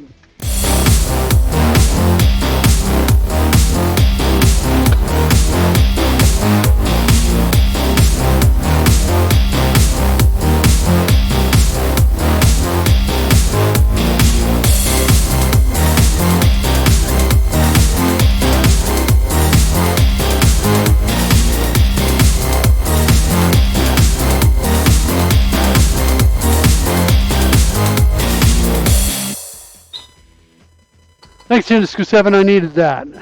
Sometimes I need to fly. I'm ready to start moving these to their own files. What are we in? We're in training error. Where is that? Error checking, training error. So we're going to copy this. Oops, copy that. Paste, paste. One of these is going to be called iScript step. And the other one is going to be called severity. Like that. Come back in here and delete both of these from here. And go into the project file and add those two that we just added. Severity.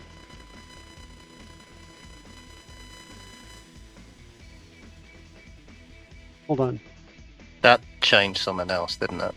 Yeah, it did. Hold You're on. changing the preceding piece of text.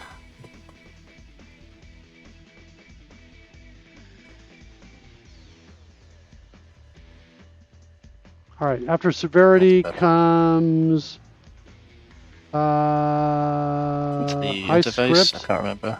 Yeah. step. All right. Was it just those two? I think so, yeah. Okay. All right. Close that. Hopefully I got all that right.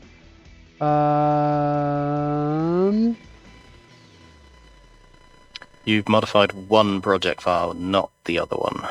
Yeah. Need to go find it. Training builder, builder's highlighting model, system, tool window, error checking. There it is right there. Why aren't we seeing it? There's something wrong in the project.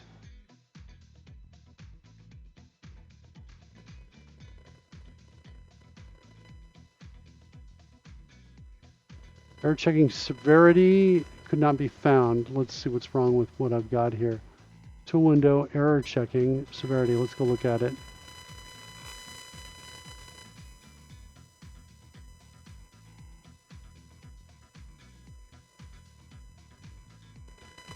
Did you do the modifications in the CodeRush project and you're now looking at the opposite one? Yeah, no, I see what's happening here. It looks like that got changed. Training builder, tool window severity, extra error checking. You sites Likewise look on the okay. link. No, the links on the bottom two links have got severity builder in you're as right. well.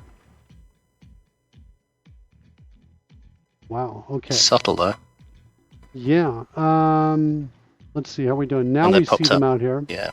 All right. Now let's go in and modify these files. So this is iScript step.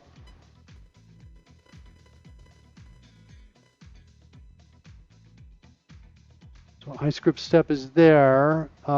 Severity is here.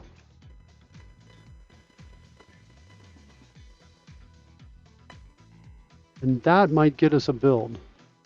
Yeah. Okay, good. Let's go get to CodeRush source code base and just add those two files real quickly in here. 1, 2. Done.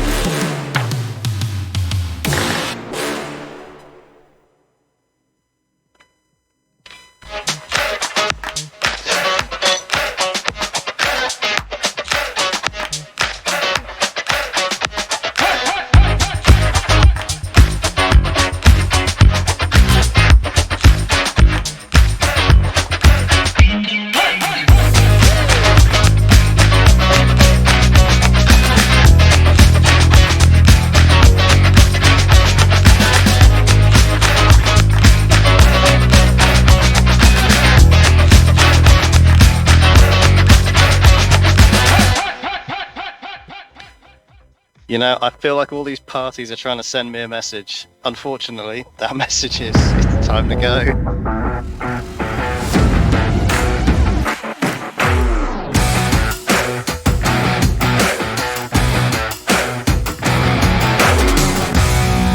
All right, buddy. All right, my friend. I will see you same time tomorrow. See you tomorrow. We'll see how well things are going. All right. All right. See you then. Take care. Bye. All right. Thanks so much, Rory. Who's that? Is that Sprinkles?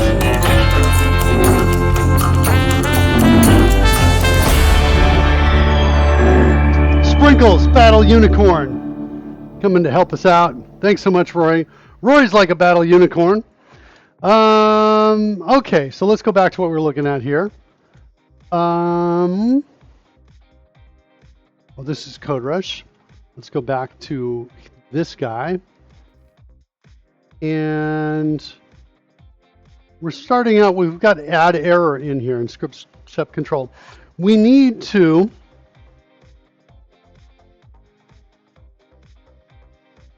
implement script step control out on our script step control. This guy.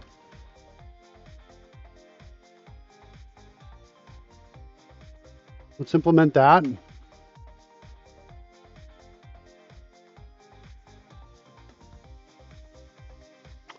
So we get a training error coming in here.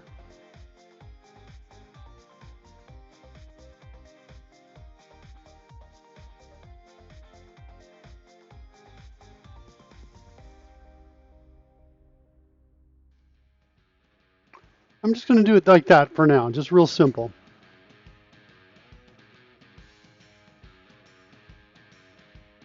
So there's add error.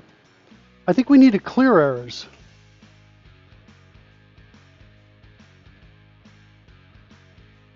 And I think that's going to be called from outside. Yeah, definitely going to be called from outside.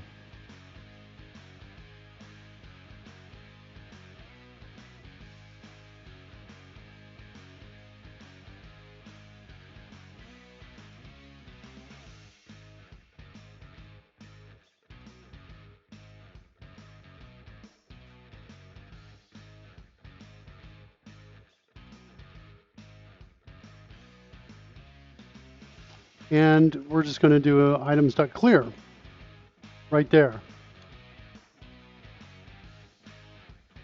Okay, clear errors is we're going to need to call that from outside of this. Probably in the error checker right here. So the error checker, at the very least, I think is going to have a method called check. Inside there, it's going to get an iScript step, like that.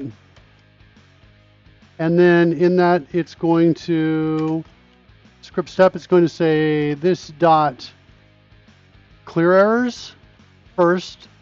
Then it's going to list through all of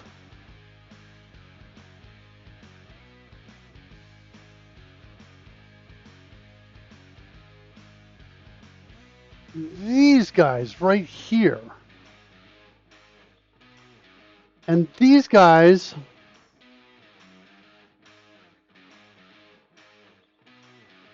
I think are just interface implementers. So we'll call this I error finder.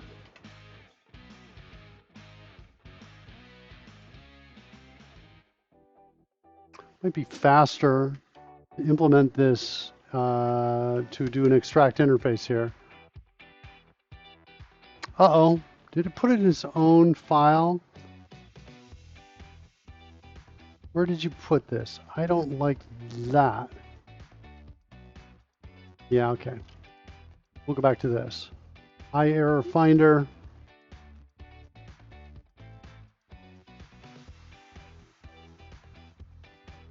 All right. So an error finder looks like that.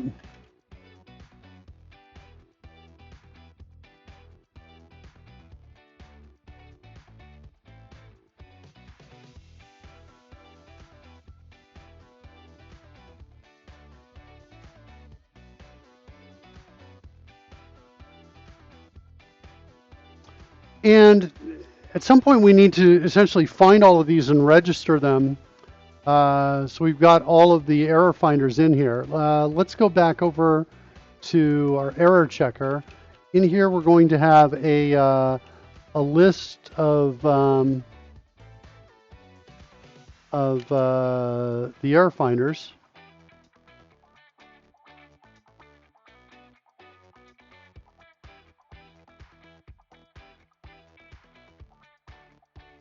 And then down in here, we're going to go through each one of these, and we're going to say this dot check, and we're going to pass in the script step,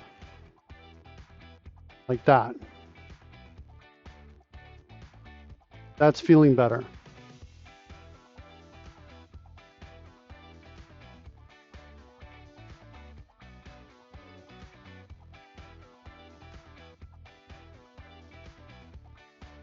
Okay. For now, I'm going to skip a sophisticated registration, and I'm going to just come in here and say this dot add new multiple singletons. Create a new instance there. Okay. Next, I want to create an instance of this inside of the training builder control tool window.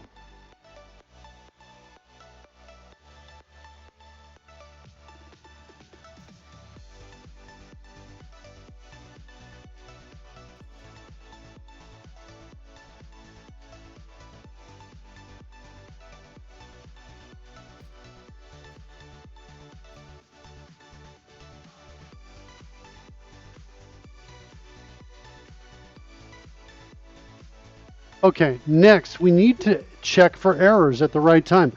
Do I have an idle thing in here?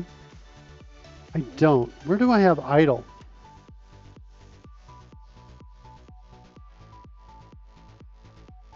I've got in the script step control, I've got an idle with an enter idle.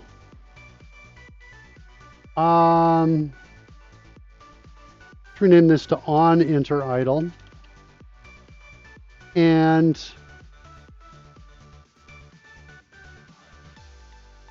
let's create a new event. Is that fair to say? Yeah, I think this will work.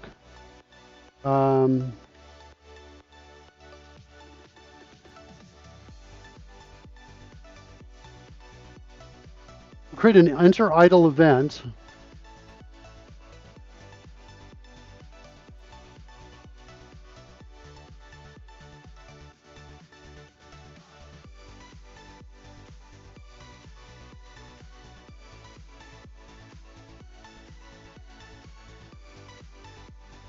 Like that. So we'll trigger the event from on enter idle after we do this kind of housekeeping.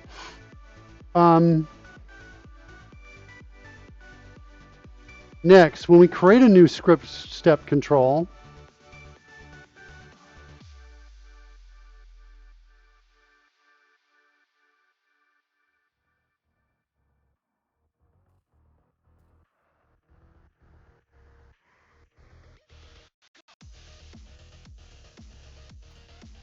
we're going to hook that event.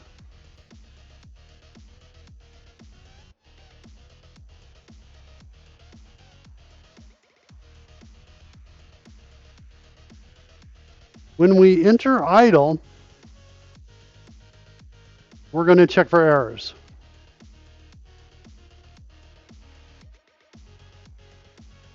And it needs just an iScript step implementer, which should be the sender.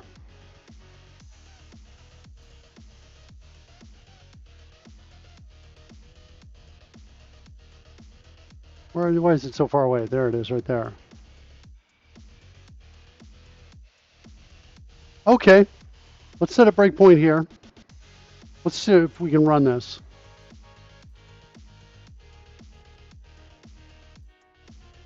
All right. I'm not getting any enter idle now, but I think it'll happen after I make a change. Okay, so I've entered idle now. That's a pretty quick to idle. I think I want maybe a different timer to work for this, just to trigger this. Let's step down into this. So we're going to call clear errors first, and we're right in there clearing those items.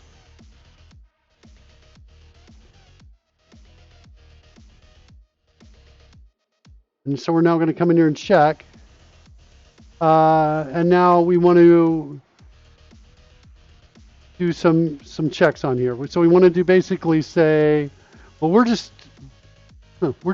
guess I'll just execute this code for now. Add error, training error. So that should add it.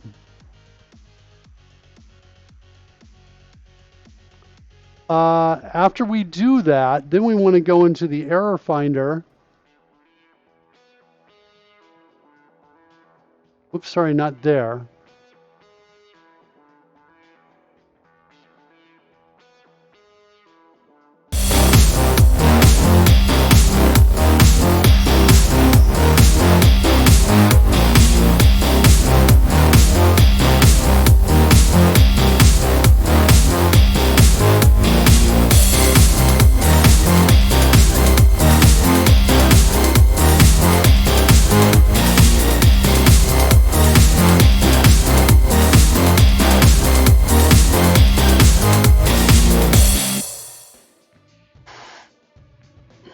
Thanks, Pudding.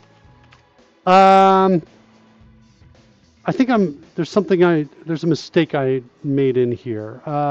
Let's go look at add error. Here, I want to basically do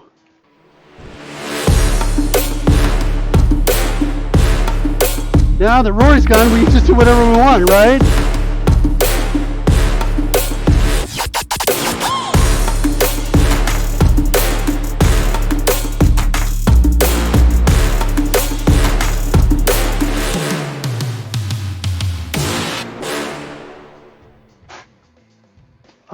Right here, I want to say list errors dot visibility is equal to visible. And down here when we clear it, I think I want to say visibility is equal to this collapsed. Okay. And then I think we can continue to run here. I do it one more time. If I make a change, it'll trigger it, and I think it'll add it, and we should see it. There it is. So now we've got the error. Interesting, when we click on it, it's giving focus immediately in here. We'll have to do a little UI tweaking on that. Also, the borders on this, kind of unacceptable to me. Let's maybe fix the border part of this, because that's really pulling my focus right now.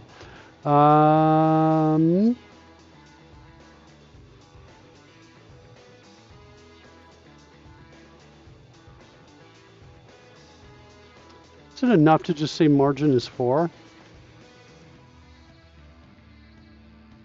It's pretty close. Yeah, but I want to change the top and I want to add to the bottom, so we'll change that up a bit. So 4 on the left, top is 0, 4 on the right, and 8 on the bottom. Close. 6 here, 2 here. I like it. That's pretty good. Yeah, it's working for me. Okay, so there's my training. There's my errors that's showing up right there. Cool. Next. All right, since we don't have access to the actual data, it's actually okay because we're going to go in, we'll add something to the interface, and then we'll implement it to make it work. So the first thing we want to do is I want a method in iScript step, which is going to be something like this. Get, it's going to return an int. Get command count. Going to take in a string and return an int. Looks like it doesn't allow me to make that change while we're running. Is that right? Yeah, okay. We'll just kill it. And let's follow the logic all the way through. So get command count. It's going to accept a command name. Let's go implement that.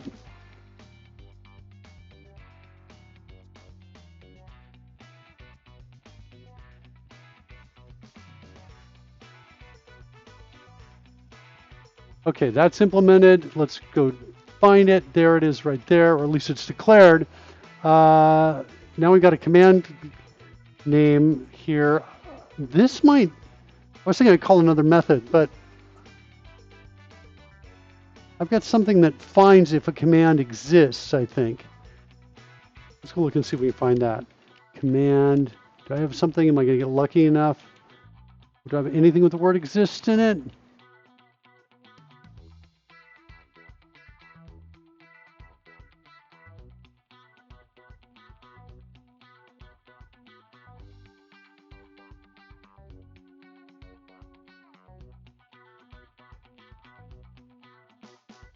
Do I find?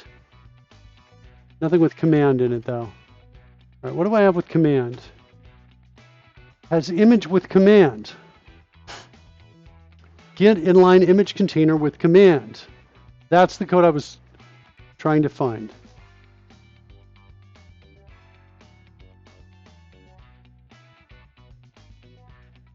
Now we're going to look for get inline image container count.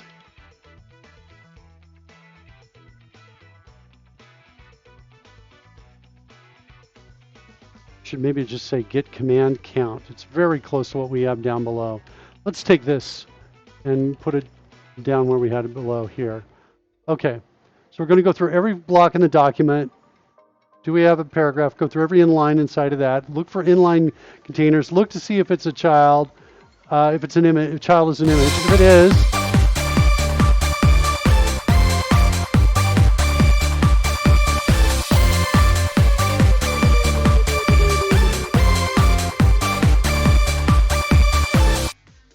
If it is, we're going to just increment. If it's equal to the command name that we pass in, we're going to increment our count.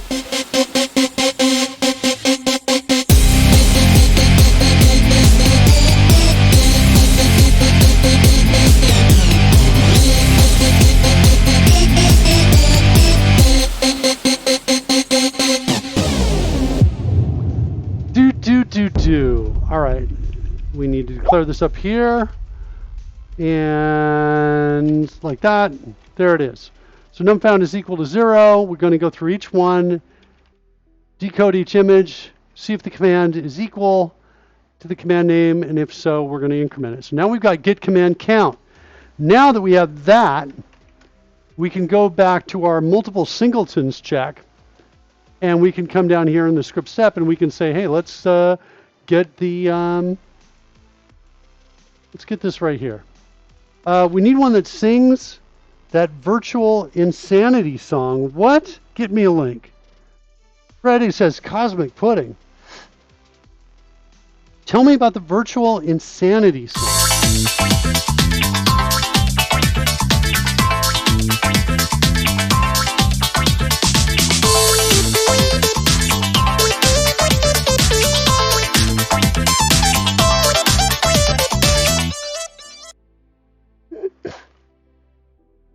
This could be scary.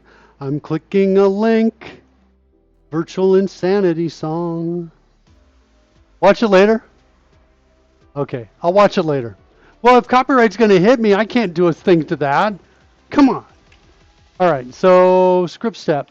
Get command count. We want to do something like this. Script step dot get command count. Got something out there called button commands dot caret. How many carets? Call this caret count. And we need something else. If script step dot is first, then I have a different set of rules. Let's go declare that.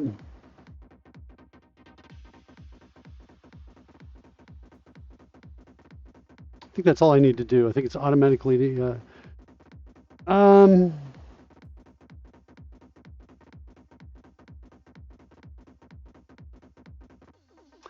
okay, if the script step is first, then if caret count, I don't like this. I like that better. If caret count is greater than 0, we can't have any. Then we're going to add a new training error. This, I think we need to change. We got to inline this. These are all.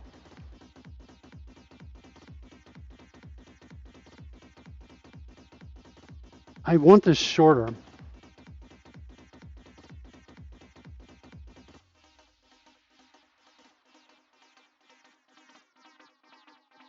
I want to promote that to a parameter.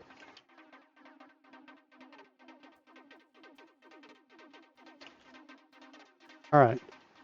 So if caret count's greater than 0, we're going to say carets are not allowed in the initial step. Like that. So there's caret count. We want to come in and get the, what's the other piece in there?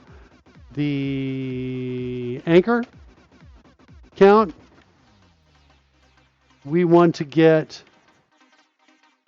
the final target count as well. And we want similar logic down here. We're going to say anchors are not allowed in the initial step. And then we're going to say final targets are not allowed. Now we don't have any positioning on this. So it's not as helpful as if we actually found the position of where these are.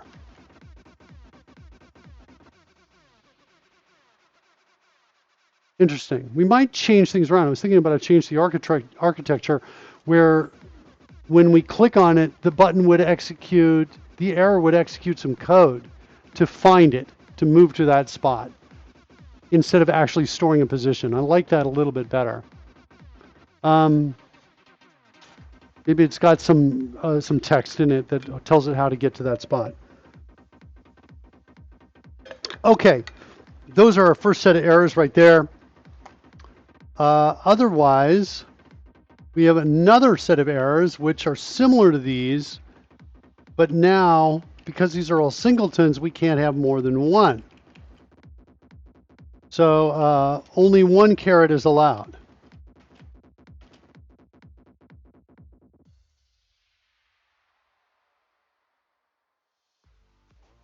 Is allowed first step.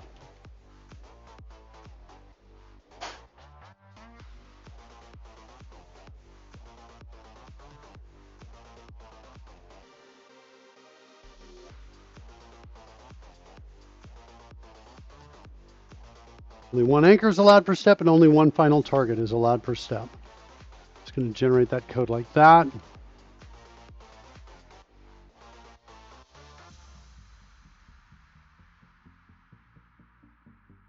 Then we can get rid of all this code. And now we've got error checking that I think is going to work. Let's run it and see what happens. Do I need an else?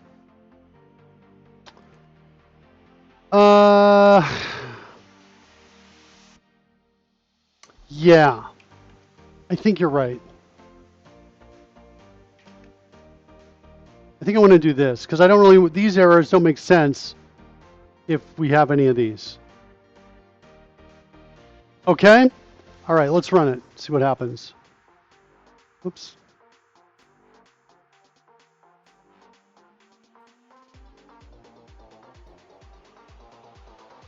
Okay, so let's make a change. Do we have any errors at all?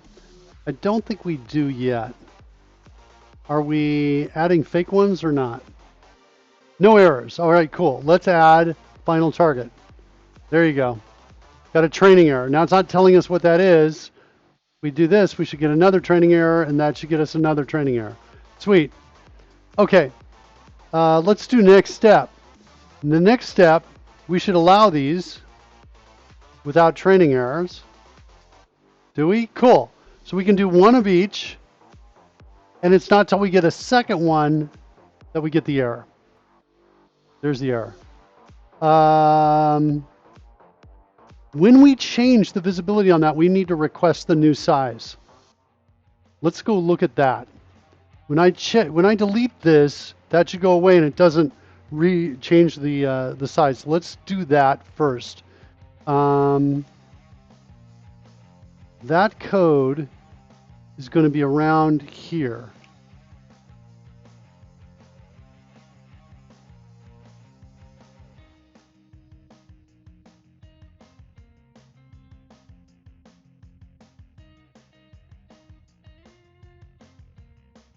And we need a check here that says, hey, if it's not visible, then we're going to make it visible. And if that's the case, we're going to request, no, what is it? Something to do with ideal size.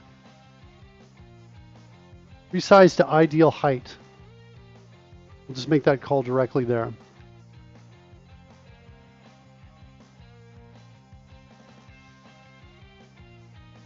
Call it toggle errors, Coding Gorilla is suggesting. No, because add error is a positive and clear errors is a negative. Also, I don't want to actually call resize to ideal height every time we add. I don't want to do it only here. I want to do it at the end. That's what I want to do. So I think I need, after a corollary to clear errors. I think I need finished error checking.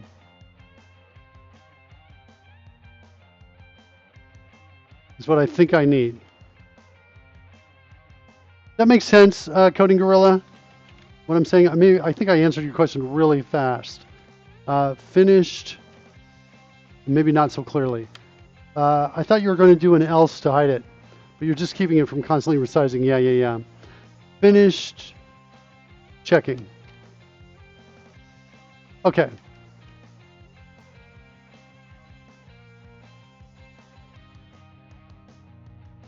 Implement that. And so down here, we're going to do resize to ideal height on that. And maybe before we do, we've got to clear errors. I'm going to set a field here, start error checking.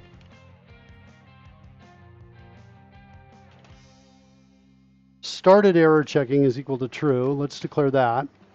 And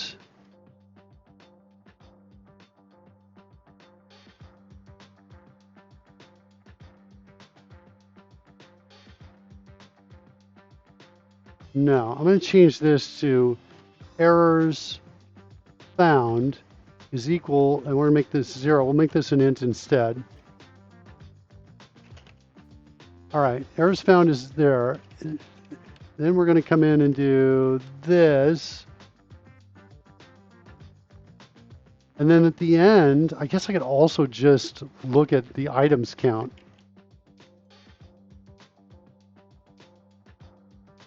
Yeah, let's get rid of show errors here.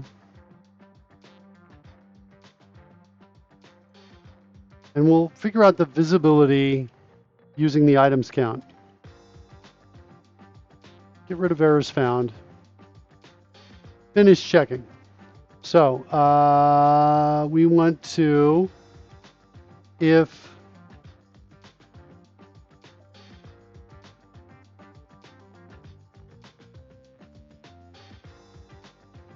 I think I need a Boolean here that says error visibility changed to false, like that. Then I want to check that says, hey, if list errors dot items dot count is greater than 0, then we want to turn it on. And so if it's not visible, we want to make it visible, and we want to set error visibility changed to true. Otherwise, down here, if it's not equal to collapsed, then we want to set it to collapsed and say that it's true. And then we want to come down here and say, hey, if error visibility changed,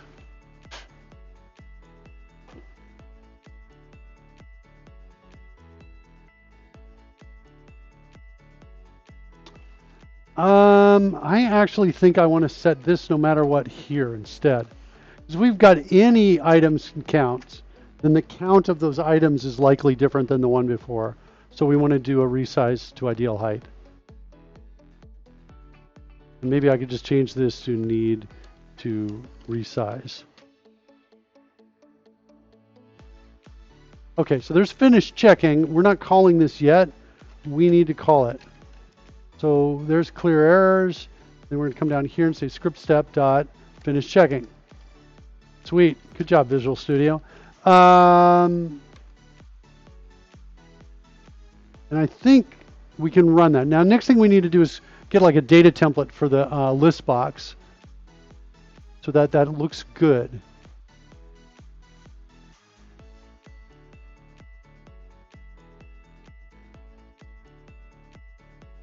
Because right now we're not actually seeing the error message.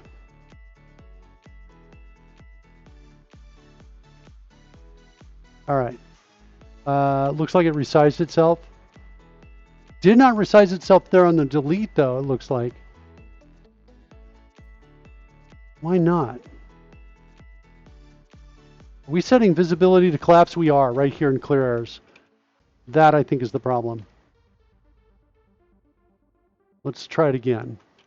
Undo. And then delete. Good. Undo. And so it's adjusting its size automatically for us. This is cool. Now we've got errors that are showing up or starting to show up as we're working and editing in the script. Let's make this so we can actually see that message text. So let's see. That's going to be in this guy. And I don't think there's any way I'm smart enough to do this without some sample code.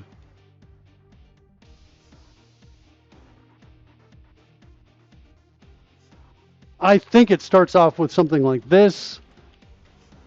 And then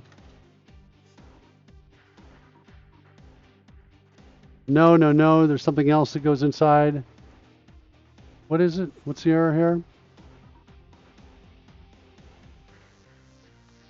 And then what do we put in here? Is it a data template? That looked like it worked. Okay, let's try a text box inside here. And then we're going to do binding to the, I think it's called it the message property. Is that going to even work? Oh, look at that, kids. That's awesome. Cool. That deserves a party for me. I'm going to do this guy, drone failure.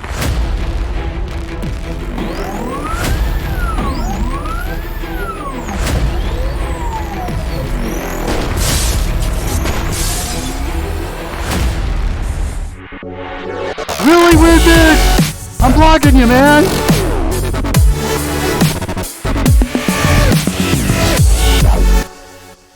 Love it when a plan comes together. Yeah, it's not bad. It's not bad. All right, well, we won't need to finish that up. All right, so now final targets are not allowed in the initial step. That's great. Let's delete it. Sweet. Let's go back, put it in again. Let's put it. Carrots are not allowed.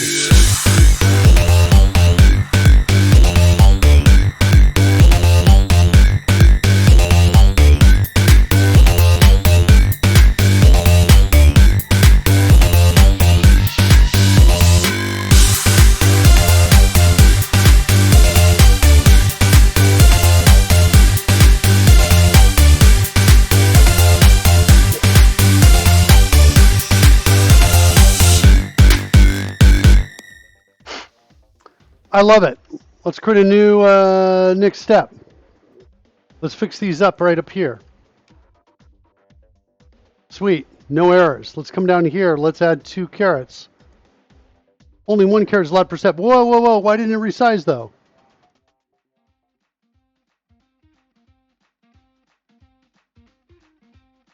Try it again. What's going on with that? Wait, did it resize? Yes, that resized. It was I'm not sure if it was because I only had,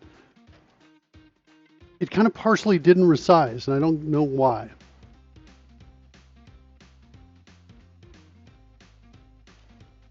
It looks like it's kind of an intermittent bug. Only 1 anchor is allowed per step. Sweet. Only 1 final target is allowed per step. Okay, good. That's good. We just implemented an architecture along with error checking, and we got that. More than 1 final target error anchor per step. It's done. What's this? Fewer than 2 linked text ranges in a step. I'm not going to worry about that for now. Carrot and final target are in the same position.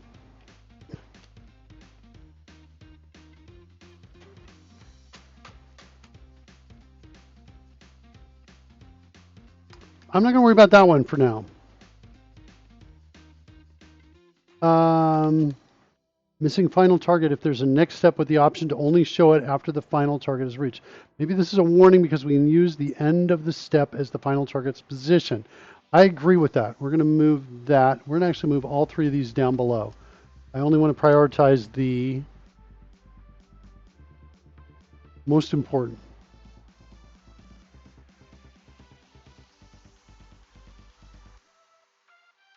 Also a warning. These were older options, and I kind of changed the logic for them. Next step button without an actual next step following this step. That's a great one. So that can happen if I reorder things. Like if I do this, and then I do this, and now the next step is there, but nothing actually follows it. So that's one we can add right now. Next step button without an actual next step following this step. So let's go do that.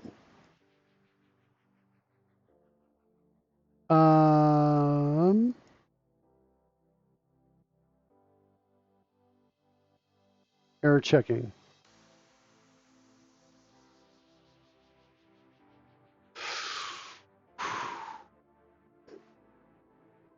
I want to do some organization of the of this. I want to create a new folder inside of here called errors. And inside there, I want to throw in multiple singletons. That's going in there to errors. Let's go update the project here. Now it's going to go from errors. We're going to do the same thing there. Then we're going to go into errors, and we're going to, let's do one other thing. Let's go back over in CodeRush as well. Include in project, and take this multiple singleton and remove it. And now we've got it there. All right, sweet. Now we're going to take multiple singletons, copy that, and we're doing next step without actual next step. So next step orphan is maybe what we'll call this. So copy that, paste it in, call this next step orphan. That's going to be the rule. And we'll add it to CodeRush. And we will add it here.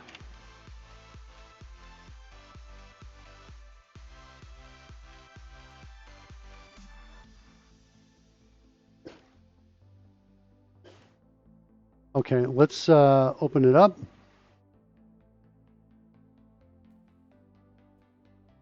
And, oh, it looks like we had error finder not needed. It's going to be next step orphan.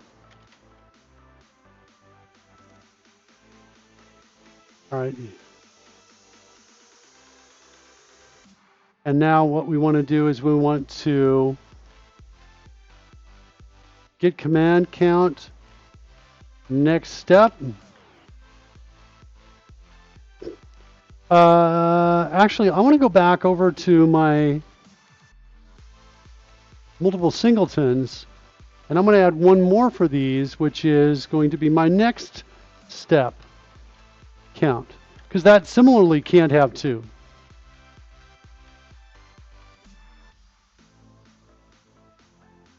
And it's only a big deal down here.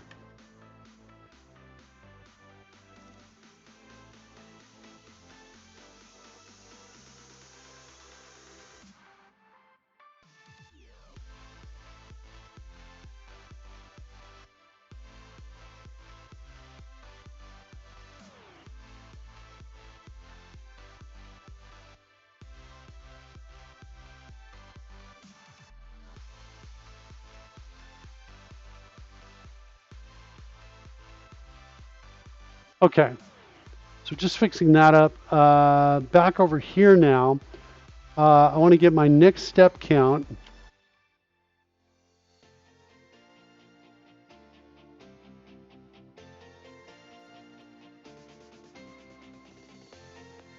And basically I'm just saying, hey, if next step count is greater than 0,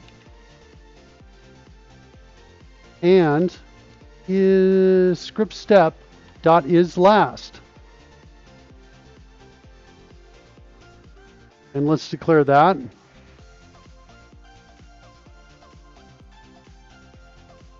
Okay, cool.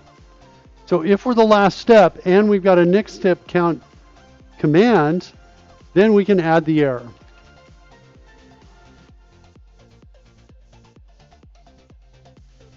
And the error is going to be next step command.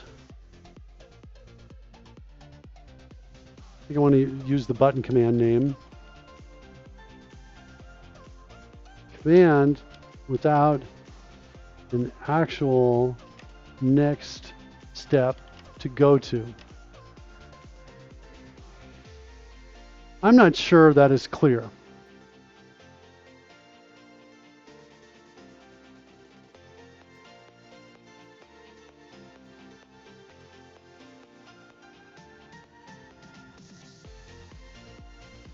The command, but there is no next step to go to.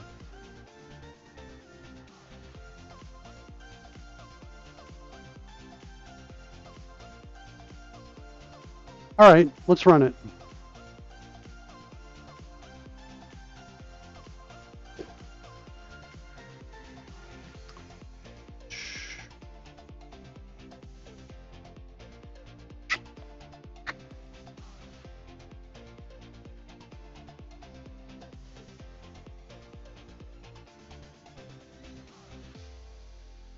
I'm going to change this up a little bit. I'm going to create an error finder class.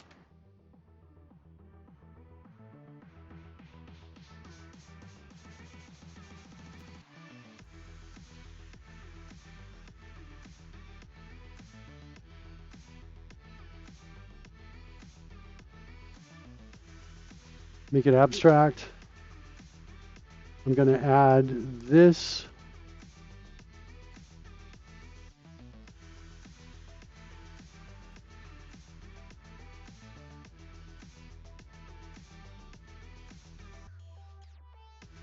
What am I missing here?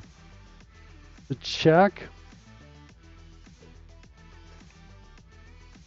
Maybe I won't implement the interface.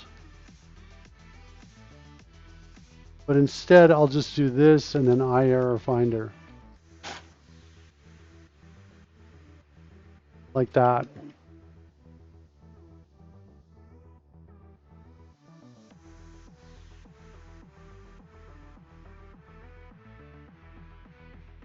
And then I can get rid of add error down here.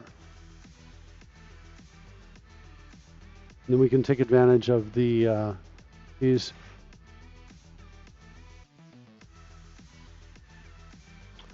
Oh, okay, let's do that. Coding really says you could implement the interface, but still mark check as abstract. Let's do that. So we're going to take this back away. Take that away there.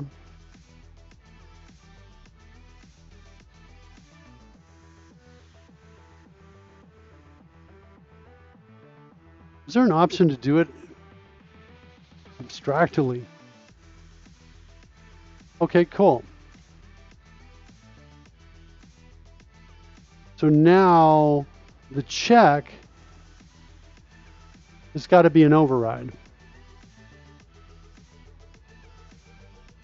Like that. There's the check override there. And there's the override here. Okay. I'm good with that. Build. Run. So far I'm liking the architecture. The architecture seems to be pretty easy to add new items to it.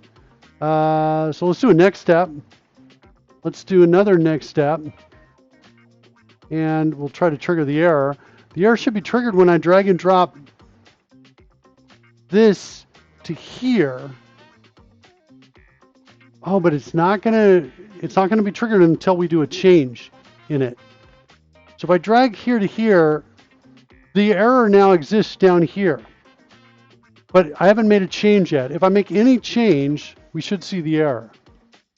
No. Why not? It's got a next step command.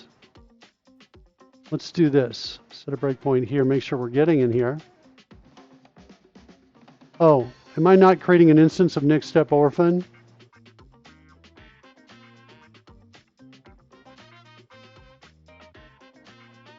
Yeah. This is the last time I'm going to do this. After this, I'm going to make it automatically find them, I think. I think that'll work. I'm just slightly worried about performance on that, but I think we'll be okay. All right. So I think I got to restart. Run.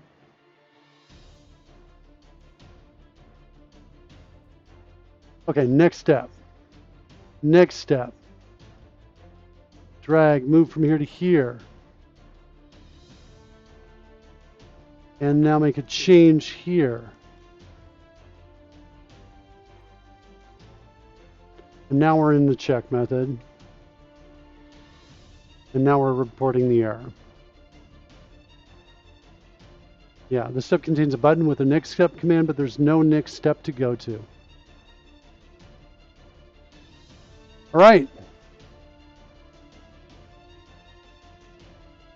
Cool.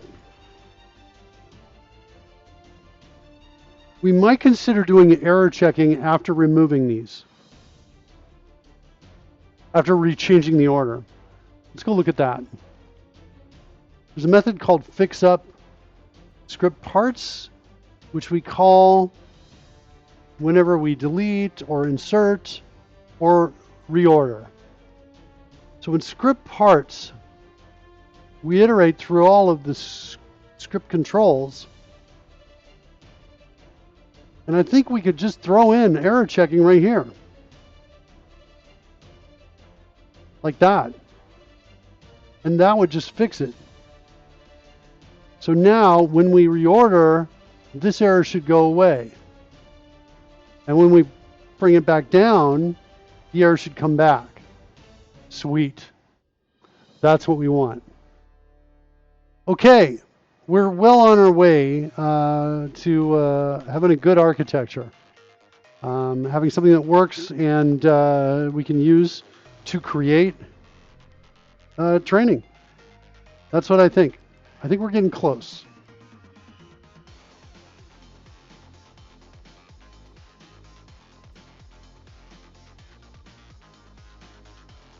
All right, let's get a raid going.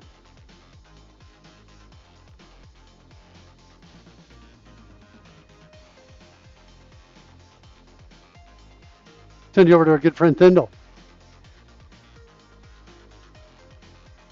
Take care, everybody.